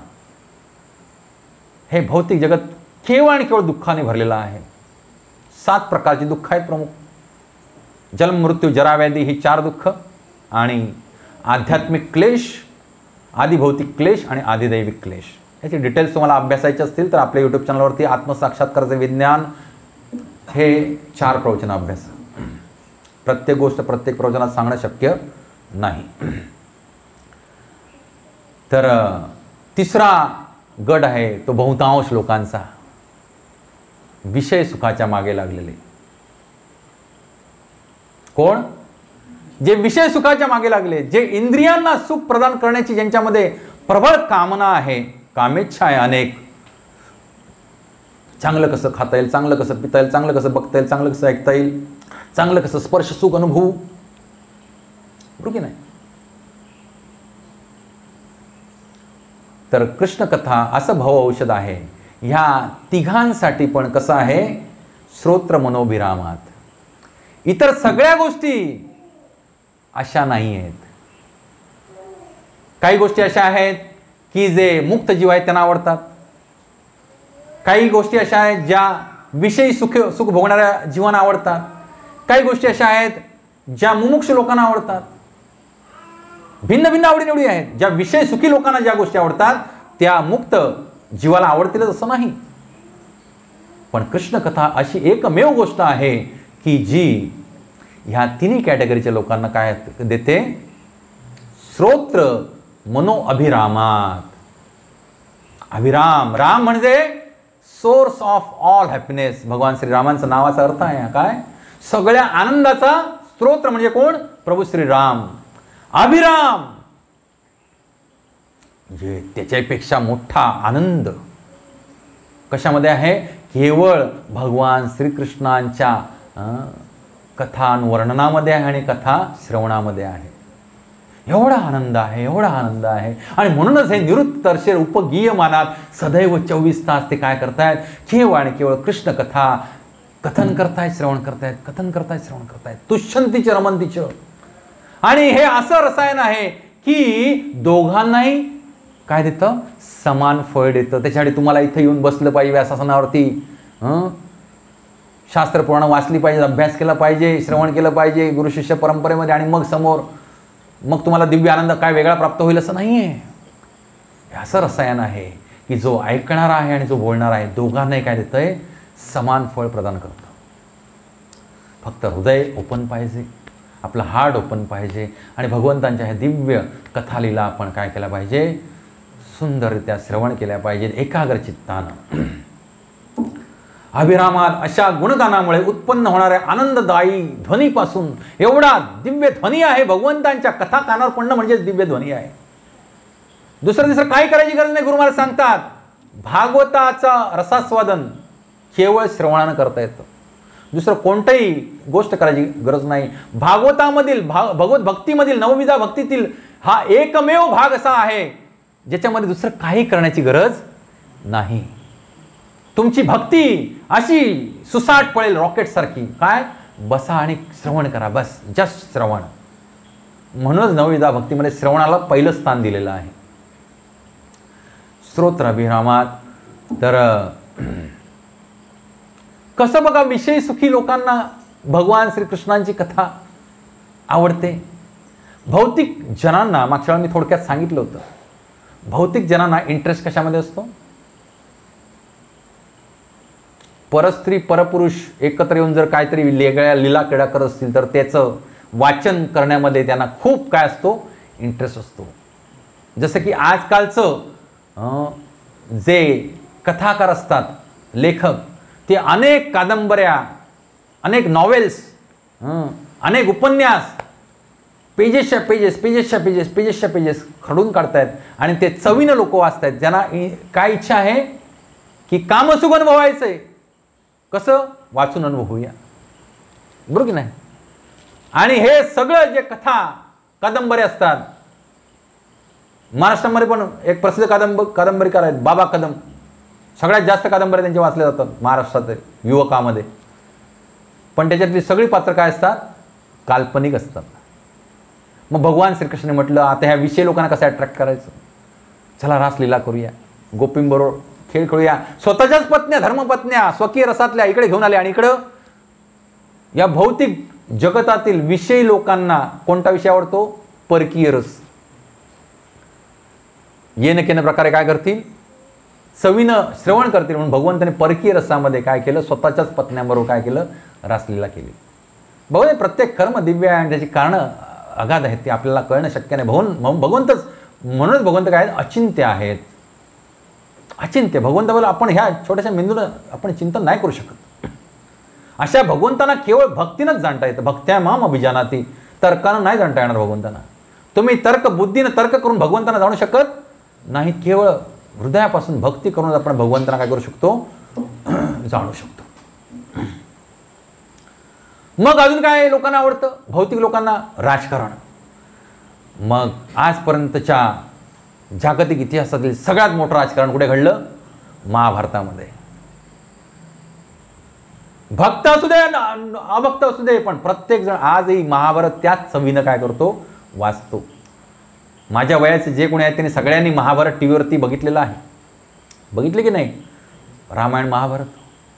आणि आपण शेड्यूल ठरवून वेळ काढून, त्यावेळेला गावात एखाद्याच्या घरी टीव्ही असायचा, कुठं मिळेल झाडापेडावरती वरनं खालनं जसं बघायला मिळेल तसं बघायचो. स्पेशली रामायणाच्या वेळेला तर फारच अवस्था बिकट होती भारतामध्ये. गावात एकच टीव्ही असायचा. महाभारताच्या वेळेला 4 घरामध्ये एक टीव्ही आला. मग खिडकीतनं इकडून तिकडून माझी धर्मपत्नी सांगायची, त्यांच्या शेजारी कोणतरी चव्हाण म्हणून होते, ते नेमकं लागलं हे महाभारत वगैरे की खिडक्या बंद करून घ्यायचे. मग ही जाऊन खिडकीच्या फटीतनं ते महाभारत बघायची. असं पण लोकांनी केलेलं आहे, लक्षात ना. त्यावेळेला तिला माहीत नव्हतं कृष्ण भक्ती केली पाहिजे, पण इंटरेस्ट केवढा. महाभारत त्या घराच्या बाहेर ओसरीवरती उन्हामध्ये उभं राहून त्या खिडकीच्या फटीतनं महाभारत बघायचं. बघा,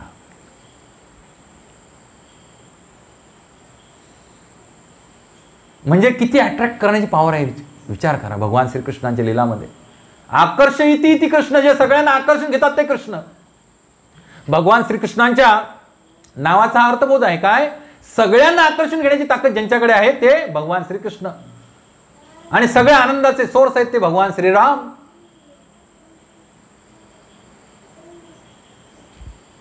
राजकारण केलं, भले भले फिके पडले राजकारणात ते.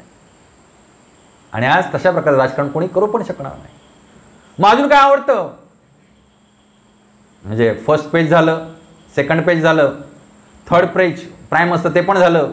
मग लास्ट पेज न्यूजपेपरचं काय असतं, स्पोर्ट्स.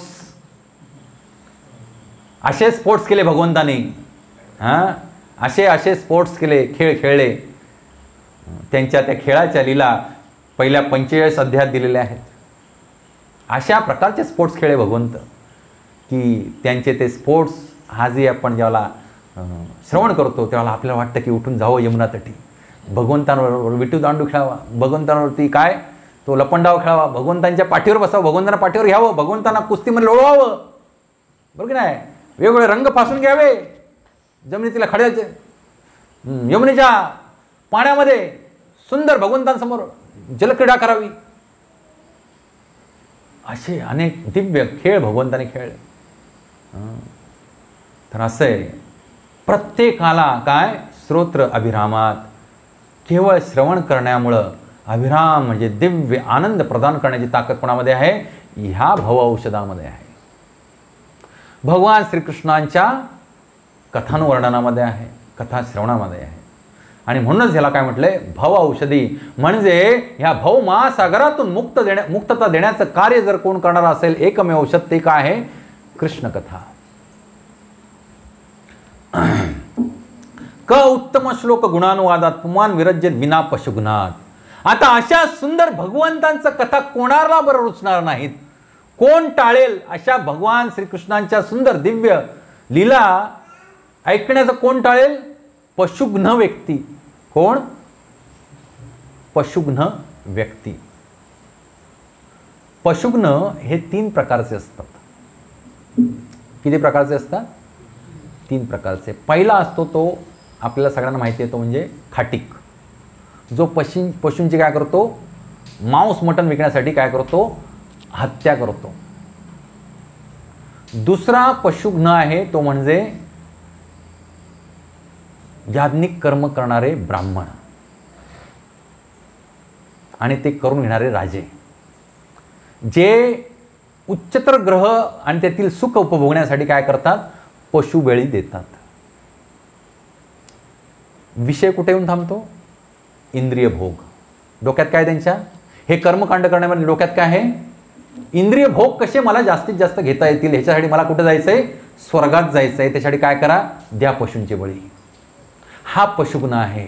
तो यज्ञ करवणारा ब्राह्मण आणि तो यज्ञ करून घेणारा, मग तो क्षत्रिय असू दे वैश्य असू दे,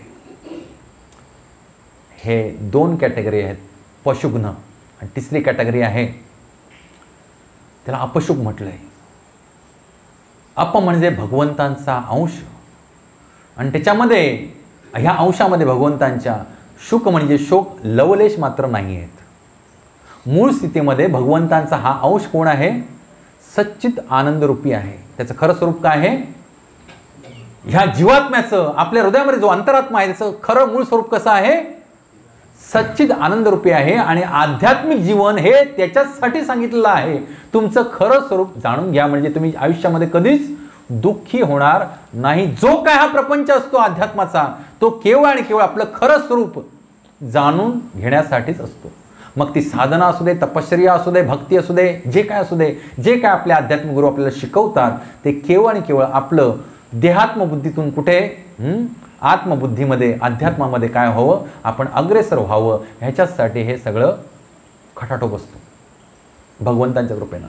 आपण सगळे देहात्मबुद्धीमध्ये आहोत. देहात्मबुद्धी म्हणजे हा देह म्हणजे मी आहे, आणि ह्या देहाशी अनुषंगून जे काय आहे इतर जीव आहेत ते माझे आहेत. जनस्य मोहोयम अहम ममेती. सगळे जन ह्याच मोहामध्ये रम्माण झालेले आहेत की अहम म्हणजे मी, म्हणजे माझा देह, आणि ममेती म्हणजे ह्या देहाशी निगडीत माझं कुटुंब, माझा प्रपंच, माझा देश, माझा प्रांत, माझं समाज, माझं गाव, माझं आणि यमाचं खाजं, काय मिळणार नाही हे माझं करू. खरा मनुष्य देह त्याच्यासाठी आहे की तुम्ही खरे कोण आहात हे जाणून घ्या. आणि जेव्हा तुम्हाला कळेल खरे तुम्ही कोण आहात,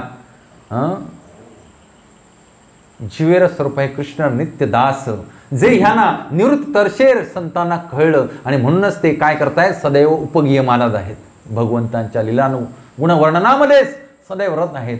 त्याच वेळेला तुम्ही खरा आनंद जो आहे, जो निखळ आनंद आहे, तो मग तुमचं भौतिक स्वरूप आणि भौतिक स्थिती काही असू देत, तुम्ही किती जर्जर असा, किती व्याधीनिग्रस्त असा, किती दुःखामध्ये असा भौतिकरित्या, तुम्ही त्याही स्थितीमध्ये परमोच्च असा दिव्यानंद अनुभवू शकता.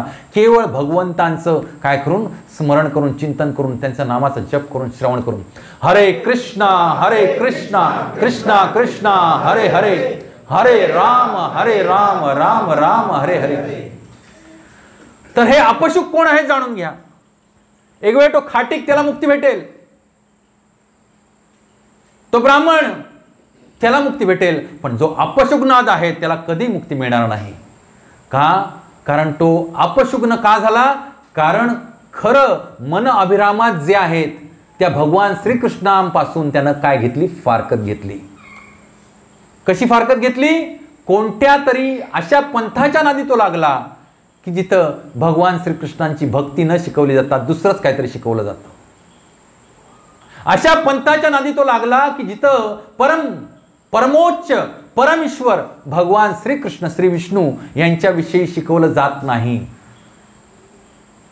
अशा पंथाच्या नादी लागला तो अपशुग्नाद. असा व्यक्ती आत्मघातकी ठरतो. बाकी सगळे ऐकतील, पण असा व्यक्ती मुद्दाम ते टाळणार. आणि ही वस्तुस्थिती आहे, मी अनुभवतो. अनेक बैठका चालतात आपल्याकडे महाराष्ट्रामध्ये. ह्या बैठकातल्या लोकांना सांगितलं जर भगवान श्रीकृष्णाची, विठ्ठलाची भक्ती करा, तर नाही, आम्हाला आमका मंत्र दिलाय, कानात सांगितलंय, तोच आम्ही जपणार. जपा, जावा नरकात तिकडं. हे अपशुग्नाद आहेत, जे भगवान श्रीकृष्णांचे प्रती त्यांच्या हृदयात तीव्र द्वेष भरला गेलाय ह्यांच्या तथाकथित गुरूंद्वारा. ह्यांना कधी मोक्ष प्राप्ती मिळणार नाही. ह्यांना कधी इंटरेस्टही असणार नाही भगवान श्रीकृष्णांच्या ह्या भव औषधी श्रोत्र अभिरामात अशा कथा काय कराव्यात? श्रवण कराव्यात. मग ह्या अशाच व्यक्ती आहेत जे भगवान श्रीकृष्णांचा द्वेष करतात. भगवद्गीतेत भगवंत सांगतात, कोण मला शरण येत नाहीत, कोण मला भजत नाहीत, तिच्याबद्दल एक विशेष प्रवचन माझ्या यूट्यूब चॅनलवरती आहे, त्या श्लोकावरती आपण अभ्यासलंय. ते मागच्या वेळेला मूढात्मा म्हटलंय भगवंताने त्यांना, मूर्ख व्यक्ती. आणि तेच इथं परीक्षित महाराज सांगतायत, कोण? जे पशुग्नाद आहेत, जे पशुबळी करणारे. म्हणजे पशुबळी करणारे म्हणजे ते खाटिकच आला असं समजू नका. खाटिक का हत्या करतो पशूंची? माझा प्रश्न आहे, सुज्ञात तुम्ही. हां, तुम्ही लोक खाता बहुतांश संख्येनं, म्हणून तो खाटी काय करतो, पशुबळी देतो, पशुची हत्या करतो. आणि शास्त्रात सांगितलेलं आहे पशुहत्येचं पातक 6 जणांना समान लागतं. कोण कोण 6 जण आहेत? जो त्या पशुचा जीव घेतो, जो त्याचं मटण विकतो, जो कापतो, जो विकतो, जो विकत आणतो, जो शिजवतो, जो वाढतो घ्या की अजून 2 फोडी, आणि जो खातो, अशा 6 जणांना ह्या पशुहत्येचं काय लागतं, पातक लागतं. त्यामुळे पशुघ्न जर तुम्ही असाल तर तुमचं काय खरं नाही. त्यामुळे शुद्ध बनण्याचा पहिला मार्ग आहे तो म्हणजे काय, इतर जीवांची हत्या न करणं. तुमच्या हृदयात दयाभावच नाही तर भगवंताने तुमच्यावरती दया का करावी? उचलून टाकतील तुम्हाला कुठे, नरकामध्ये.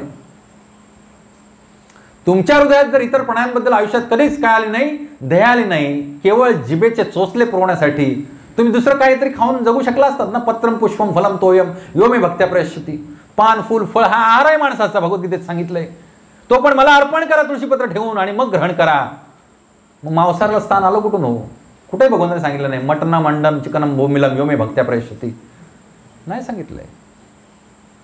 तर पशुघ्न बनू नका. पशुघ्न बनलात तर तुम्ही कधी भगवत भक्ती करणार नाहीत आणि तुम्हाला भगवत भक्ती करण्याची इच्छा होणार नाही, तुम्हाला भगवंतांची कथा ऐकण्याची इच्छा होणार नाही. आणि कधी अशा संप्रदायांच्या नादी लागू नका जिथं भगवान श्रीकृष्णांचं गुणगान केलं जात नाही. अरे अशा प्रकारे थोडक्यात ह्या श्लोकाचं मीमांसा आपण आचार्यांच्या कृपेने पाहिलेली आहे. पुढचा श्लोक आपण जाऊया. ह्या श्लोकामध्ये तुम्हाला कळून चुकेल का भगवान श्रीकृष्णांच्या कथा त्यांच्या भक्तांना एवढ्या प्रिय आहेत. परीक्षित महाराज सांगतायत शुकदेव गोस्वामींना,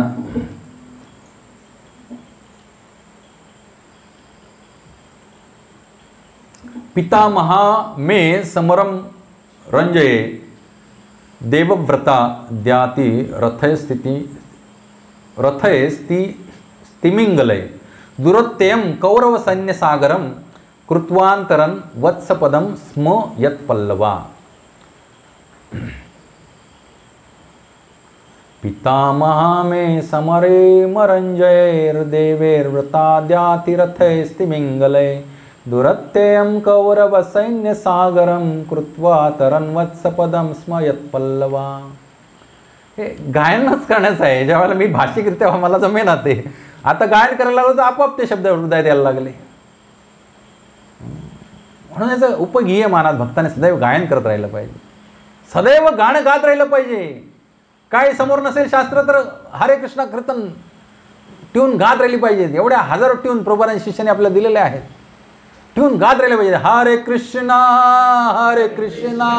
कृष्ण कृष्ण हरे हरे हरे राम राम राम हरे हरे. ही प्रभुपादांनी दिलेली ट्यून आहे. एवढी हृदयाला आनंद देणारी ट्यून आहे. प्रभुपादांनी स्वतः गायलेली आहे ट्यून. तर परीक्षित महाराज सांगतायत मला त्या भगवान कृष्णांचं कथानुवर्णन ऐकायचं आहे, ज्यांनी माझे आजोबा पांडव यांचं रक्षण केलं. अशा महाभयानक अशा देवव्रत म्हणजे कोण, पितामह भीष्म. त्या महाभारताच्या युद्धामध्ये असे ते अतिरथी महारथी होते की तिमिंगलय म्हणजे तिमिंग माशाला गिळणारे सुद्धा महाभयानक मासा असतो तसे कोण होते, पितामह भीष्म होते. आता तिमिंग मासा केवढा असतो हे सांगितल्यानंतर तुम्हाला कळेल तिमिंगलय मासा केवढा असतो. जो तिमिंगल मासा जो असतो तो त्याचं शास्त्रामध्ये वर्णन केलंय, त्याचं लांबी असते काहीतरी 100 योजन म्हणजे 800 मैल एवढी मोठी त्याची लांबी असते. एवढा मोठा मासा असतो. देवमासा काहीच नाही, तो एखाद्या बोटी एवढा असतो. पण तिमिंग हा मासा जो आहे त्याचं योजनामध्ये वर्णन केलं आहे. 100 योजन त्याची लांबी असते. आणि असे 100 योजना तेवढ्या जाडजूड माशाला गिळंकृत सहज करून पचवणारा मासा म्हणजे तिमिंगलय मासा. असे पितामह भीष्म कोण होते, असे होते महाभयानक योद्धा होते. आणि अशा जबरदस्त योद्ध्यापासून कोणी रक्षण केलं? ज्या भगवान श्रीकृष्णांनी माझ्या आजोबांचं रक्षण केलं, मला त्या भगवान श्रीकृष्णांचं लीलानुवर्णन मला श्रवण करायचं. आता तुम्ही बाकी काय सांगू नका मला तर बस तेच ऐकायचं आहे. तर असे हे एकटे नव्हते पितामह भीष्म. कर्ण सुद्धा तेवढ्याच ताकदीचा होता. मागच्या मी थोडक्यात सांगितलं होतं, कर्णाच्या रथाचं चाक जर धरणी मातेनं गिळंकृत केलं नसतं, त्याच्या गुरूंनी परशुरामाने त्याला शाप दिला नसता की जेव्हा गरज पडेल तेव्हा तू ही युद्धकला काय होशील, विसरशील. इंद्रानं फसून त्याची कवच कुंडलं काढून घेतली नसती.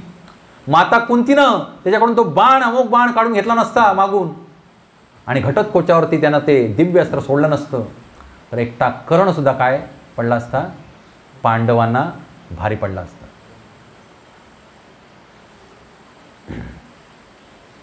कारण कर्ण महाबलशाली शूरवीर होता.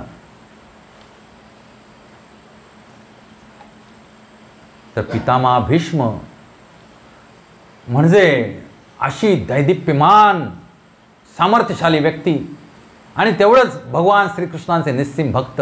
तरी पण त्यानं दुर्योधनाच्या बाजूने त्यांनी लढण्याचा काय घेतला, निर्णय घेतला. कारण त्यांनी शपथ घेतली होती, मी काय करेन, हस्तिनापूरचं साम्राज्याचं रक्षण करेन जिवंत असेपर्यंत. ह्या हस्तिनापूरच्या साम्राज्याचं काय करेन, रक्षण करेन. आणि तुम्हाला सांगतो,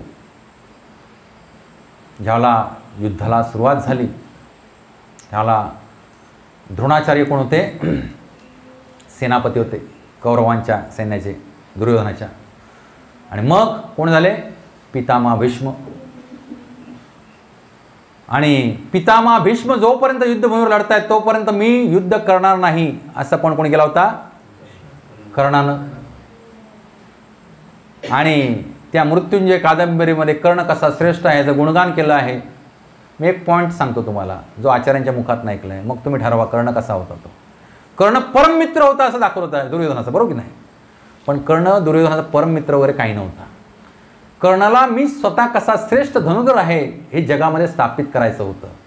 आणि म्हणूनच त्याने विचार केला, जोपर्यंत पितामह भीष्म आहेत तोपर्यंत भले जरी माझ्यामुळे हा दुर्योधन जिंकला तरी उदो कोणाचा होणार आहे, पितामह भीष्मांचा होणार आहे. मला काही क्रेडिट मिळणार नाही. आजपर्यंत असंच झालं होतं त्याच्या आयुष्यात. त्यामुळे त्यानं दुर्योधनाला सांगितलं, जोपर्यंत पितामह भीष्म ह्या युद्धभूमीवरती तोपर्यंत मी युद्ध करणार नाही. म्हणजे किती स्वार्थ होता विचार करा. जर तो खरा परममित्र असता दुर्योधनाचा तर पहिल्या दिवसापासून लढला असता. 11व्या दिवशी ज्यावेळेला पितामह भीष्म धारातीर्थी पडले त्यावेळेला युद्धात एंट्री केली नसती. सांगा बघूया, कर्ण महान आहे की कसा आहे, परममित्र आहे की स्वार्थी आहे? हे गोष्टीचे बारकावे आपल्याला त्यावेळेला कळतात ज्यावेळेला आपण आपल्या गुरूंच्या, आपल्या अनेक आचार्यांचा आश्रय घेतो. कसा, त्यांच्या चरणाशी बसून त्यांचं श्रवण करून. हे जे काय आज तुम्हाला सांगतोय ते कुठच्या एक पुस्तकात ग्रंथात तुम्हाला काही भेटणार नाही. जे काय सांगतोय ते हे माझ्या मागच्या ह्या जीवनामध्ये, मागच्या जीवनामध्ये जे काय श्रवण केलंय मी त्याचा भावार्थ सांगतोय तुम्हाला. तर पितामह भीष्म असे महान योद्धा होते की एका दिवसामध्ये 10,000 अतिरथींना मारायचे. किती? एका दिवसामध्ये 10,000 अतिरथी यांना मारायचे. संध्याकाळी काउंटडाऊन व्हायचं, पितामह भीष्माने किती जणांना मारलं. किती? सामान्य सैनिक नाहीत, अतिरथी. असे महाबलशाली पितामह भीष्म. आणि मग युद्ध जसं चालू लागलं तसं दुर्योधन उतावळा झाला. एक दिवस गेला गोटामध्ये आणि मला, पितामह भीष्म तुम्ही अर्जुनाचा काय प्रेमापोटी तुम्ही प्रामाणिकपणे काय करत नाही आहात, युद्ध खेळत नाही आहात. खूप लागलं पितामह भीष्मांना हृदयामध्ये, कारण ते प्रामाणिकपणे युद्ध करत होते. दुर्योधन काय म्हणाला, तुम्ही प्रामाणिकपणे 100% येऊन युद्ध करत नाही आहे, तुम्ही तुमच्या त्या पौत्रांच्या प्रेमापोटी काय करतायत, तुम्ही केवळ युद्ध केल्याचा आवंटाय. त्यावेळेला पितामह भीष्मांनी अजून एक भीष्म प्रतिज्ञा केली. उद्याच्या युद्धामध्ये काय, एक तर मी अर्जुनाचा निपात करेन किंवा भगवान श्रीकृष्णानं त्यांचं शपथ जी घेतली आहे, अस्त्र उचलणार नाही, शस्त्र उचलणार, ती मोडावी लागेल. आणि ती बातमी इकडे पांडवांच्या पोटात आली. भगवान श्रीकृष्ण जाणून होते की पितामह भीष्म केवढे जबरदस्त बलशाली आहेत, सामर्थ्यवान आहेत. धनुर्विद्येमध्ये त्यांच्यासारखा कोण झालाच नाही. अर्जुन पण त्यांच्यासमोर फिका होता. मी पितामह भीष्मांची कथा सांगितली, त्याच्यामध्ये ह्या बऱ्याच गोष्टी मी सांगितल्या आहेत, ते श्रवण करा तुम्ही. महाभारतचे 2 प्रवचन आपल्या यूट्यूब चॅनलवरती आहेत. तर इकडे अर्जुन झोपलाय, घोरतोय, आणि भगवान श्रीकृष्ण येरझाळ घालतायत त्यांच्या त्या टेंटमध्ये. तर उद्या काय करायचं नक्की. भगवान श्रीकृष्ण शपथ घेतली, कारण युद्ध त्यांच्या आपतेष्टामध्ये चाललंय ना. मग आपतेष्टामध्ये कौरव पण त्यांचेच, पांडव पण त्यांचे, आपतेष्टामध्ये आपण कसं काय. आणि बलरामाने तर आधीच निर्णय घेतला की मी चाललो तीर्थाटनाला, मी कोणाच्याच बाजूने उतरणार नाही, अस्त्रे घेणार नाही, शस्त्रे, मी माझी उपस्थिती पण असणार नाही युद्धभूमीवरती. मग बलरामजी आधीच निघून गेले होते तीर्थक्षेत्रांचं भ्रमण करण्यासाठी. आणि मग भगवान श्रीकृष्णाने म्हणले ठीक आहे, मी पांडवांच्या बाजूनं राहीन, पण मी काय करणार नाही, अस्त्रशस्त्र उचलणार नाही. भगवान श्रीकृष्णांची प्रतिज्ञा, भगवंतांची प्रतिज्ञा. आणि दुसऱ्या दिवसाचं युद्ध चालू झालं. पितामह भीष्म असे काय तुटून पडले. तो दिवस होता, आजपर्यंत अर्जुनाला कधी घाम फुटला नव्हता. दिवस मावळाला, घनघोर युद्ध चाललंय. अर्जुन ॲम्बिडेक्स्ट्रस आहे, म्हणजे दोन्ही हाताने काय करू शकायचं, तो सव्यसाचीन म्हणतात त्याला संस्कृतमध्ये, ॲम्बिडेक्स्ट्रस. दोन्ही हाताने तो ॲट अ टाइम बाण चालवायचा. अशा झप झप झप झप विजेच्या चपळाईनं बाण चालवत होता. पण आतापर्यंत भगवंताने अर्जुनाला एकही बाण लागू दिला नव्हता युद्धामध्ये. भगवंतांना बाण लागले, पण भगवंताने आपल्या भक्ताचं रक्षण असं केलं की एकही बाण आपल्या भक्ताला लागू दिला नाही अर्जुनाला. आणि आता पाहिलं की पितामह भीष्म एवढ्या त्वेषानं युद्ध करतायत, तर अर्जुन घामाघूम झाला. आणि अर्जुनाच्या मस्तकावरील एक घर्मबिंदू भगवंतांच्या खांद्यावर पडला. सारथी होते ना, त्यावर भगवंताने असं वळून पाहिलं अर्जुना. अर्जुन पहिल्यांदाच एवढा भयभीत आणि घामाघूम झालेला पाहिल्यावरती भगवंतानं राहावे ना. भगवंताने विचार केला, आता जर मी अर्जुनाला वाचवलं नाही तर अर्जुन काय जगत नाही, आणि पितामह भीष्म काय त्याला सोडत नाहीत. भगवंताने तत्क्षण त्या रथावरनं खाली उडी मारली.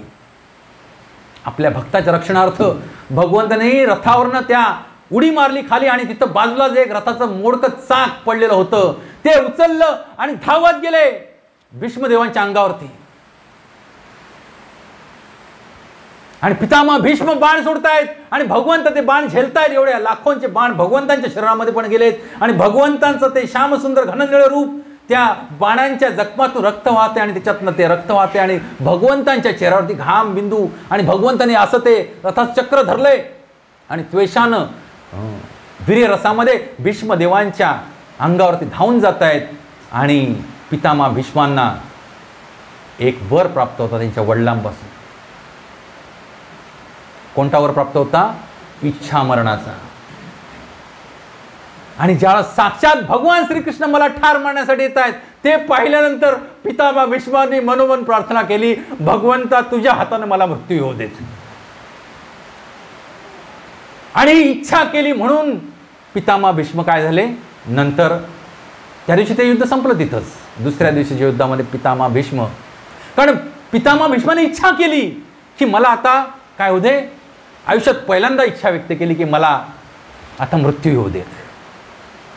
का स्वतः भगवान श्रीकृष्ण जर माझ्यावरती असा धावा करणार आणि मला ठार करणार असेल, मला निश्चित भगवंतांच्या हातात नाही काय येऊ देत, मृत्यू होते. कारण त्यांना माहीत होतं भगवंतांच्या हातात ज्यांना मृत्यू होतो त्यांना कोणती गती प्राप्त होते. मागच्या वेळी मी सांगितलं तुम्हाला भगवंत काय आहेत, हतारी गतिदायक एक नाव आहे त्यांचं. भगवान श्रीकृष्ण ज्याची पण हत्या करतात त्याला सुद्धा ते सद्गती देतात. आजपर्यंत शाश्वत काळ साक्षी आहे, ज्याची पण भगवान श्रीकृष्णाने हत्या केली त्याला कुठं पाठवलं, आपल्या निजधामास पाठवलं. आणि हे तर निस्सीम भक्त आहेत, भगवंताचे सुंदर रूप युद्धभूमीतलं पाहून पितामह भीष्माने मनोमन इच्छा केली की मला आता इच्छा मृत्यूची जागृत झालेली आहे. बरं, इच्छा मृत्यूचा वर पितामह भीष्माला कसा प्राप्त झाला होता, त्याची पण सुंदर कथा आहे.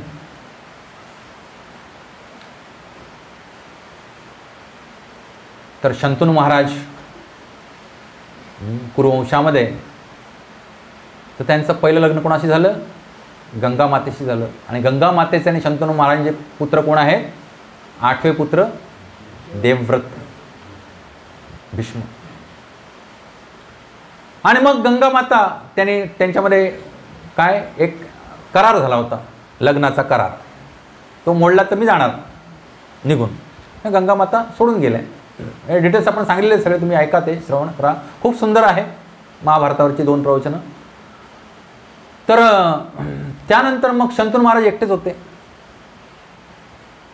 तर शंतनू महाराज एकदा यमुना तटी असेच मनगमन करत करत चालले होते. तर त्यांना मगाशी जे सांगितलं सत्यवतीचं, एका योजनावरनं त्यांना कस्तुरीचा गंध आला. कोणाच्या अंगाचा, हां, ज्यांचं नाव होतं मत्स्यगंधा, तिचा गंध कुठून आला. 1 योजन म्हणजे 8 मैल, 4 मैल म्हणजे 1 कोस, 2 कोस म्हणजे 1 योजन. हे वैदिक परिमाण आहेत. आणि ते तिला शोधत शोधत आले आणि तडक तिच्या वडिलांकडे गेले. ते एक कोळी होते, कोळींच्या समुदायाचे राजा होते. आणि त्यांनी मागणं घातलं की मला तुमच्या कन्येशी काय करायचं आहे, विवाह करायचा आहे. तर त्यांची कन्या ही त्रैलोक्यामध्ये त्याची दिवंडी पिटली जात होती, कारण योजनगंधा होती, ते रूपवती होती, अंगानं काळी होती, सावळी, पण खूप मोठमोठे ऋषीमुनी तिला मागणे येऊन घालायचे. तर त्यांनी अट घातली की तुम्हाला मी माझी कन्या देईन, पण अट अशी आहे की माझ्या ह्या कन्येपासून उत्पन्न होणाराच पुत्र काय होईल, तुमच्या हस्तिनापूरच्या राजगद्दीचा वारस होईल. तर ह्याच्यापूर्वीच देवव्रत म्हणजे पितामह भीष्मांना युवराज म्हणून घोषित केलं होतं. कोणी, शंतनू महाराजांनी. कारण ते तसेच होते, अतिशय जबरदस्त.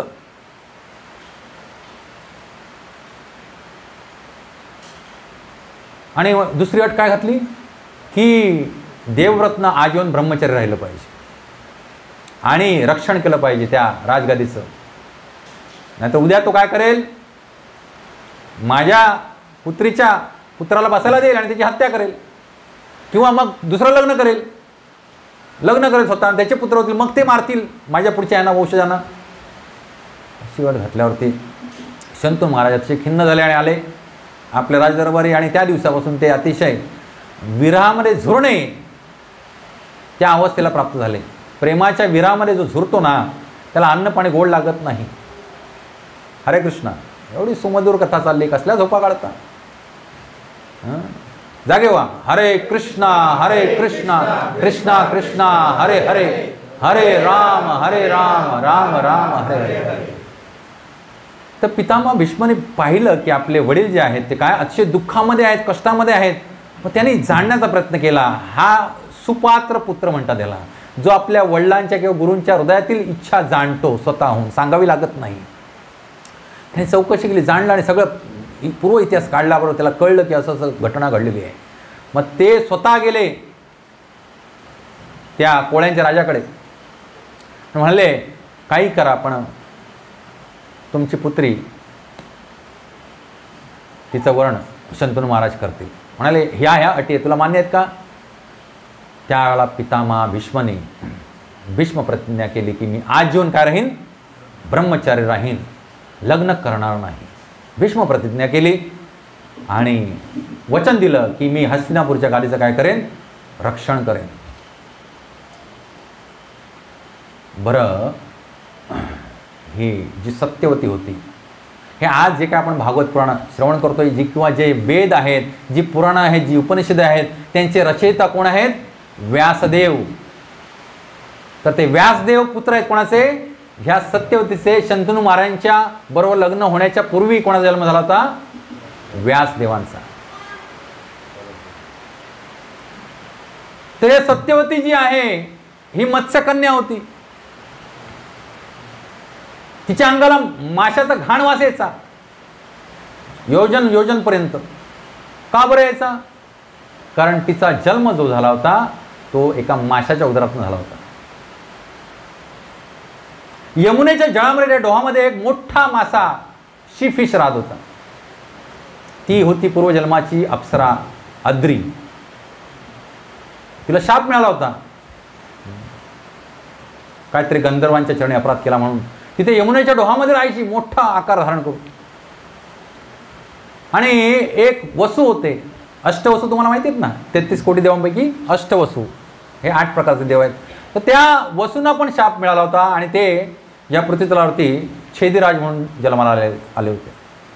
हे छेदीराज एकदा यमुनेच्या तटी शिकार करण्यासाठी अरण्यामध्ये आले होते. तर ते एका रात्री झोपले होते मचाणावरती. तर त्यांना आपल्या पत्नीची आठवण आली स्वप्नामध्ये. आणि त्यांनी स्वप्नामध्ये पाहिलं की ते आपल्या पत्नीवर काय करतात, रतिक्रीडा करतायत. आणि त्याच्यात त्यांचं काय झालं, वीर्यस्खलन झालं. याला स्वप्नदोष म्हणतात. वीर्य पडलं. तर त्याला वीर्य हे अतिशय पवित्र आणि धारण करण्याची गोष्ट होती. विचार करा, ही कथेवरून तुम्हाला कळेल की जीवनामध्ये गृहस्थ आश्रमामध्ये सुद्धा ब्रह्मचर्याला किती महत्त्व आहे. ब्रह्मचर्यानं तर वीर्याचा नाश कधी करूच नाही पुरुषानं, आणि गृहस्थ आश्रमीनं पण वीर्याचा नाश कधी करू नये. वीर्य एवढं महान भगवंताची देणगी आहे. भगवंत म्हणून भगवद्गीतेत सांगतात, जो धर्माला अनुसरून काम आहे तो मी आहे. नाही तर भगवंत सांगितलं नसतं ना हे गोष्ट. आजच्या या युगामध्ये कामाला अतिशय तुच्छ लेखलं जातं, पण भगवद्गीतेत काय सांगतात, जो धर्माला अनुसरून काम केला जातो, जो सेक्स केला जातो तो मी स्वतः आहे. तर छेदीराज यांना कळलं आपलं वीर्यपतन झालंय, नाईटफॉल झालाय. त्यांनी ते एका पात्रामध्ये धारण केलं आणि लगेच गरुडाला बोलवलं आणि गरुडाच्या हवाली केलं ते. आणि म्हणाले, आत्ताच्या आत्ता जाऊन माझ्या राणीकडे दे, म्हणजे राणी काय ते करेल त्याचा उपयोग करून मला पुत्रप्राप्ती होईल. तर गरुड निघाला. तर गरुडाच्या पंजामध्ये काहीतरी खायला आहे असं दुसऱ्या गरुडानं बघितलं. आणि गरुड आता यमुनेवरून उडत होता. पण माहिती आहे गरुडा डिस्कवरी बघा, गरुडाची फाईट्स आकाशातच चालतात. हिरण दुसऱ्या गरुडाने झटक मारली तर फायटिंग झाली आणि त्यावर ते सगळं वीर्य कुठे पडलं, यमुनेमध्ये पडलं आणि आद्रीनं गप करून ते गिळलं. आणि मग तिला गर्भ राहिला. आणि त्या गर्भामध्ये 2 जीव, मनुष्य जीव जन्माला आले, एक पुत्र आणि एक कन्या. आणि एक दिवस फिशिंग करताना ह्या कोळ्यांच्या राजाला तो मोठा मासा हाती लागला. त्यानं तो कापल्याबरोबर आतमधनं 2 सुंदर काय आले बाहेर, एक कन्या आणि एक पुत्र बाहेर आले. त्याबरोबर त्याला माहिती होतं लोकांना की जे काय मौल्यवान भेटेल ते कोणाला नेऊन दिलं पाहिजे, राजाला दिलं पाहिजे. आणि हा श्रवण करून पण होता की असं असं कथा झालेली आहे, पूर्वी इतिहास झालेला आहे. छेदीराज आले होते इकडे शिकारीला. तर तो दोघांना घेऊन गेला राजदरबारात. तर राजानं तो पुत्र घेतला आणि मत्स्यापासून जन्माला म्हणून त्याचं नाव काय ठेवलं, मत्स्य. मत्स्यराज पुढे तो वंश वाढला. आणि या कन्येला खूप घाण वास येत होता म्हणून तिचं नाव ठेवलं मत्स्यगंधा. आणि मला ही तुलाच ठेवू, फिशरमॅनला शोभणारी अशी काय ही कन्या आहे. कोळ्याच्या अंगाला खूप घाण वास येतो ना माशांचा. ते घेऊन आले आणि ही मत्स्यगंधा त्यांनी लहानाची मोठी केली. खूप सुंदर रूपवान. आणि ती आपल्या बाबांना काय करायची, हेल्प करायची. फिशरमॅन रोजच काय मासेमारीचं काम करत नाही, दुसरं काय काम आहे, नावाड्याचं काम करतात ते. मग ही आपल्या बाबांची बोट चालवायची यमुनेवरून, त्या तटावरून या तटावरती. आणि असंच एकदा बोट चालवताना एकदा पराशर मुनी उत्तरेतून आले, यमुना तटी त्या तटावर बसले. दोघं एकांतातच होते आणि त्याबरोबर ती घेऊन निघाले दुसऱ्या तटावरती. तर पराशर मुनी ह्या सुंदर नवयौवना युवतीच्या प्रेमात पडले आणि त्याने तिचा उजवा हात पकडला. बोट मध्यस्थी आले, यमुनेच्या उजवा हात पकडला आणि म्हणाले, मला आत्ताच्या आत्ता तुझ्याबरोबर रतिसुख अनुभवायची इच्छा आहे, तू माझी इच्छा पूर्ण कर. ही घाबरली. नाही कसं म्हणणार, ऋषीमुनी काहीतरी कोपतील तर. तिला माहिती होते सगळे ऋषीमुनी किती तेजस्वी असतात, यांची इच्छा पूर्ण केली पाहिजे. ती म्हणाले, थांबा थांबा, आता त्या तटावरती बाबा आहेत माझे, बाकीचे लोक आहेत, आपण त्या पलीकडच्या तटावरती गेल्यानंतर मी तुमची इच्छा पूर्ण करते. पलीकडच्या तटावर गेले. ते म्हणाले, थांबा थांबा, आता दिवस आहे, त्या पलीकडच्या तटावरनं सगळीकडचं दिसतंय, आपण रात्र झाली की हे करूया. त्याबरोबर पराशर मुनींनी आपल्या योग बलानं काय केलं, तिथं ढगांचं पूर्ण काय केलं, आच्छादन करून टाकलं, कोणालाही काही दिसणार नाही. म्हणलं आता काय, आता परत हात पकडला, थांबा थांबा, माझ्या अंगाला एवढा घाण वास येतो, ह्या घाण वासानं तुमच्यावर मी रतिक्रीडा केली तर त्याच्यामध्ये आनंद येणार नाही. तर तुम्ही असं काहीतरी करा की माझा हा घाण वास काय होईल, निघून जाईल. त्याबरोबर पराशर मुनींनी तिला काय केलं, योजनगंधा कस्तुरीगंधा करून टाकलं, तिचा घाण वास निघून गेला. आता परत हात पकडला, थांबा म्हणाले, तुम्ही मला उपभोगाल आणि निघून जाल आणि माझं कौमार्य भंग झालं की समाजामध्ये काय होईल, माझी निंदा नलस्ती होईल, त्याला कोण जबाबदार, मी कसं जगायचं. तर पराशर मुनींनी वचन दिलं, तुझं कौमार्य भंग पण होणार नाही. लक्षात, स्त्रीसाठी कौमार्य तिचं जे असतं ते शील असतं, कौमार्य भंग पण होणार नाही तुझं. परत हात पकडला, म्हणाले थांबा, मला असा पुत्र पाहिजे तुमच्यावर समागम केल्यानंतर की जो महान असा भगवंतांचा भक्त आणि महान असा कोण असेल, ऋषी होईल.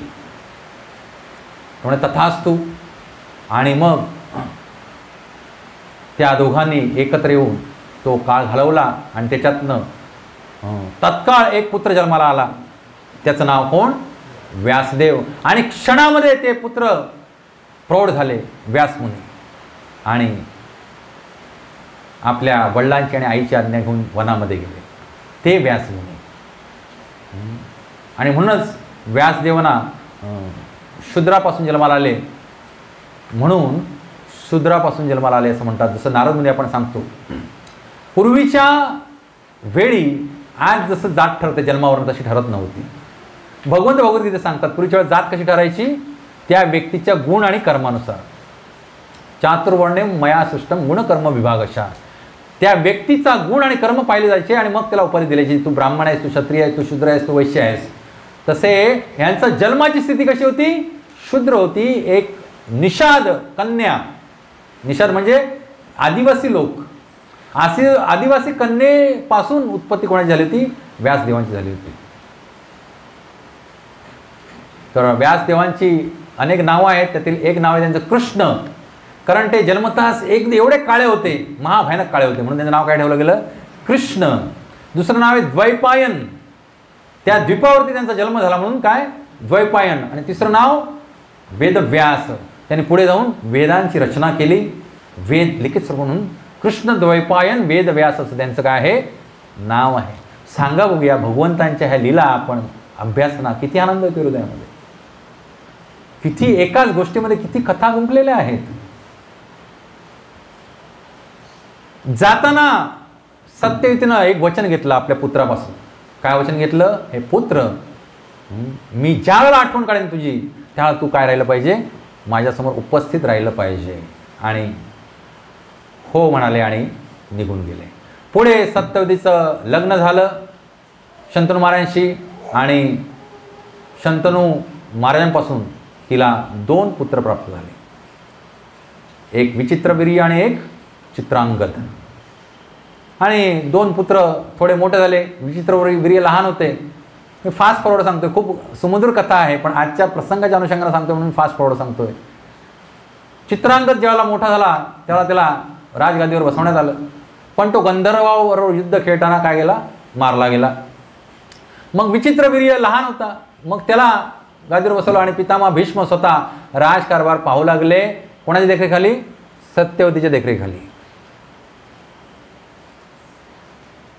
आता विचित्रवीर्य, आता वंश चालला पाहिजे, शंतनू महाराजांचा कुरुवंश चालला पाहिजे, म्हणून सत्यवतीनं सांगितलं की तू आता काय कर, याचं लग्न लावून दे तुझ्या धाकट्या भावाचं. मग लहानपणीच याचं लग्न लावण्यासाठी पितामह भीष्मने गेले आणि तिकडून स्वयंवरामध्ये 3 राजकन्यांना जिंकून आणले. पैकी जी अंबा ती निघून गेली, तिची कथा पण जबरदस्त आहे. अंबिका आणि अंबालिका राहिल्या, त्यांना घेऊन आले आणि त्यांचं लग्न लावून दिलं. पण हे त्यांना क्षयरोग झाला, कोणाला, आणि त्या क्षयरोगामध्ये ते मृत पावले. आणि पुत्राचं कोण वारस नाही, काही नाही, तर काय करायचं. तर त्यावेळेला सत्यवतीनं सांगितलं पितामह भीष्मांना की तू काय कर, ह्या तुझ्या 2 भावांच्या पत्न्यांबरोबर विवाह कर आणि त्याच्यापासून पुत्र उत्पत्ती कर. पितामह भीष्माने सांगितलं, आई तू विसरलीस मी काय प्रतिज्ञा केली, मी आमरण काय राहणार, ब्रह्मचारी राहणार. आणि हा सगळा कथा भाग कुठून आला? पितामह भीष्मांना इच्छा मृत्यूचा वर दिला होता. कोणी दिला होता? त्यांचे वडील शंतनू. का दिला? कारण आपल्या पित्याची इच्छा त्यांनी पूर्ण केली. म्हणून मरताना शंतनूंनी आपल्या पुत्राला वर दिला की तुझा कोणी नाश करू शकणार नाही किंवा तुझा कधी मृत्यू होणार नाही. तुझा मृत्यू त्याच वेळेला होईल जेव्हा तू स्वतः इच्छा करशील, काय माझा मृत्यू मला आता पाहिजे. मग सत्यवतीनं आठवण केली की माझा एक पुत्र आहे, दुसरा कोण? व्यासदेव. त्यांना पाचारण केलं आणि त्यांना सांगितलं की तू तुझ्या भावाच्या पत्नींपासून काय कर, पुत्र उत्पन्न कर. तर ते तयार नव्हते. खूप मनधरणी केल्यानंतर तिनं सांगितलं आपला वंश पुढे चालला पाहिजे धर्मासाठी, ह्या प्रजेच्या रक्षणासाठी, अन्यथा इतर राजा काय करतील, आक्रमण करतील आणि आपला वंश नाश पावेल. सरते शेवटी ते तयार झाले आणि आईनं त्यांना अंबिकेच्या शयनगृहामध्ये पाठवलं. तर अंबिका हे कृष्णद्वैपायन काळे कुट्ट क्रूर असे म्हणजे क्रूप दिसायला वगैरे, आणि त्याबरोबर हिनं आपले डोळे घट्ट बंद करून घेतले आणि मग येऊन सांगितले आणि आईला हे अशा सुनेनं तुझं असं केलं आहे, त्यामुळे हिला जो पुत्र प्राप्त होईल तो काय होईल, आंधळा होईल. धृतराष्ट्र आंधळा झाला, जन्माला आला. त्यामुळे दुसरी कोण, अंबालिका, तिच्या शयनगृहामध्ये गेले तर तिनं ह्यांचं अकराळ विकराळ रूप पाहिलं आणि ती फेंट झाली. फेंट होणं म्हणतो ना आपण, पांढरं पडणं. आणि मग ते म्हणाले हे असं झालं, त्यामुळे हिचा पुत्रसुद्धा काय होईल, फेंट म्हणजे फिक्कट पैदा होईल. ते पांडुराज झाले म्हणून त्यांचं नाव पांडू. त्यांच्या रंगावरनं फिक्कट पडले होते ना ते. मग आता हे म्हणाले हे दोघेही काय कामाचे नाहीत. सत्यवती म्हणाली, सत्यवती किती जबरदस्त स्त्री शक्तीची होती, देवतक विचार करा तुम्ही, हे दोघे काय कामाचे नसले पुत्र. तू काय कर, पुन्हा एकदा काय कर, अंबिकेकडे जा आणि परत एकदा काय कर, पुत्र उत्पत्तीचा प्रयत्न कर. पुन्हा गेले तर अंबिका आधीच घाबरलेली होती. ती म्हणली पुन्हा कोण बाबा ह्याच्यावर जाणार, महाकालावर. तिनं आपली दासी पाठवली, पण ती दासी व्यासांचं श्रेष्ठत्व जाणून होती. तिनं खूप मनोभावे त्यांची सेवा केली आणि तिच्यावर प्रसन्न होऊन त्यांनी तिला असा पुत्र दिला. ते म्हणाले हे साक्षात भगवंतांचा भक्त आणि अतिशय गुणवान कोण, विदुर जन्माला आले, दासीपुत्र. असे हे 3 भाऊ जन्माला आले आणि मग व्यासदेव निघून गेले. तर ह्या इच्छामरणाचा वर पितामह भीष्माने काय केला, ह्या त्या युद्धभूमीवरती समरांगणामध्ये ज्यावेळेला भगवान श्रीकृष्ण त्यांच्यावरती धावा करून आले रथाचं चाक घेऊन, त्यांनी मनोमन इच्छा व्यक्त केली. आणि त्यावेळेला काय झालं, अर्जुन त्यांना शरशय्येवर झोपू शकला, ठार मारू शकला नाही. असं वर्णन आहे शास्त्रामध्ये की 2 बाणांच्या मध्ये 3रा बाण मारण्याची जागा शिल्लक नव्हती. एवढं क्षरपंजर होऊन सुद्धा पितामह जिवंत होते. आणि उत्तरायणामध्ये मकर संक्रांतीच्या दिवशी भगवान श्रीकृष्णांच्या समोर त्याने देहत्याग केला. इच्छामरण. तर तसाच कर्ण सुद्धा होता. एकमेव बाण लागला अर्जुनाला, तो म्हणजे कर्णाबरोबर युद्ध खेळताना. आणि तो अर्जुनाचं निपात करण्याच्या दृष्टीनेच कर्णानं बाण फेकला होता. पाहिला आता बाण येतोय, अमुक बाण येतोय आणि आता अर्जुनानं निपात, त्याबरोबर भगवान श्रीकृष्णांनी आपल्या पायानं रथ असा जोरात दाबला खाली की घोड्यांनी गुडघे टेकले. घोड्यांनी काय केलं, गुडघे टेकले. घोडे खाली बसले, त्यावर रथ खाली बसला, त्यावर अर्जुन पण खाली बसला आणि तो बाण अर्जुनाचा मुकुट घेऊन पडला. जर भगवंताने हे केलं नसतं आपल्या भक्ताच्या रक्षणासाठी तर अर्जुन तिथंच ठार झाला असता. हा एकमेव बाण जो अर्जुनाला लागला तो पण त्याच्या मुकुटाला लागला. आणि मुकुट पडल्यामुळे जे अर्जुनाचं सुंदर रूप दिसत होतं त्या समरांगणामध्ये, केस असे मस्त काळे कुरळे केस विखुरलेले, आणि तो अच्छा त्वरेनं काय करतोय, बाण चालवतोय. त्याचं पण सुंदर तुम्ही पिक्चर्स पाहिली असतं. तर तो मुकुट पडला. सिर सलामत तो पगडी 50. भगवंताने पगडी पाडवली, पण अर्जुनला काय होऊ दिलं नाही. तर असे भगवान श्रीकृष्ण एवढे कृपाळू भगवंत आहेत. माझ्या आजोबावरती त्यांनी एवढी कृपा केली की दुरत्यम कौरव सैन्य सागरम कृत्वांतरन वत्स पदम स्म यत पल्लवा. ते महाभारत युद्ध असं जिंकून दिलं की जसं की त्या गोवत्साच्या वत्सपदम गाईच्या वासराच्या खुरानं जर भूमीमध्ये खड्डा झाला आणि त्याच्यात जर पाणी साठलं तर ते जसं आपण लांबून जातो अशा सहजतेनं हे समरांगण जिंकून दिलं. कोणी? त्या भगवान श्रीकृष्णांनी. आणि अशा भगवान श्रीकृष्णांच्या कथा मला तुम्ही ऐकवा. यापुढची कथा आपण श्रवण करणार आहोत जन्माष्टमीच्या दिवशी. पाचल येथे सर्वांनी तिथं उपस्थित राहावं.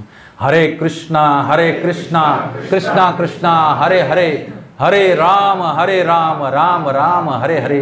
ग्रंथराज श्रीमद् भागवतम की, जगद्गुरु श्रील प्रभुपाद की, निताय गौर प्रेमानंदे. हरि हरि.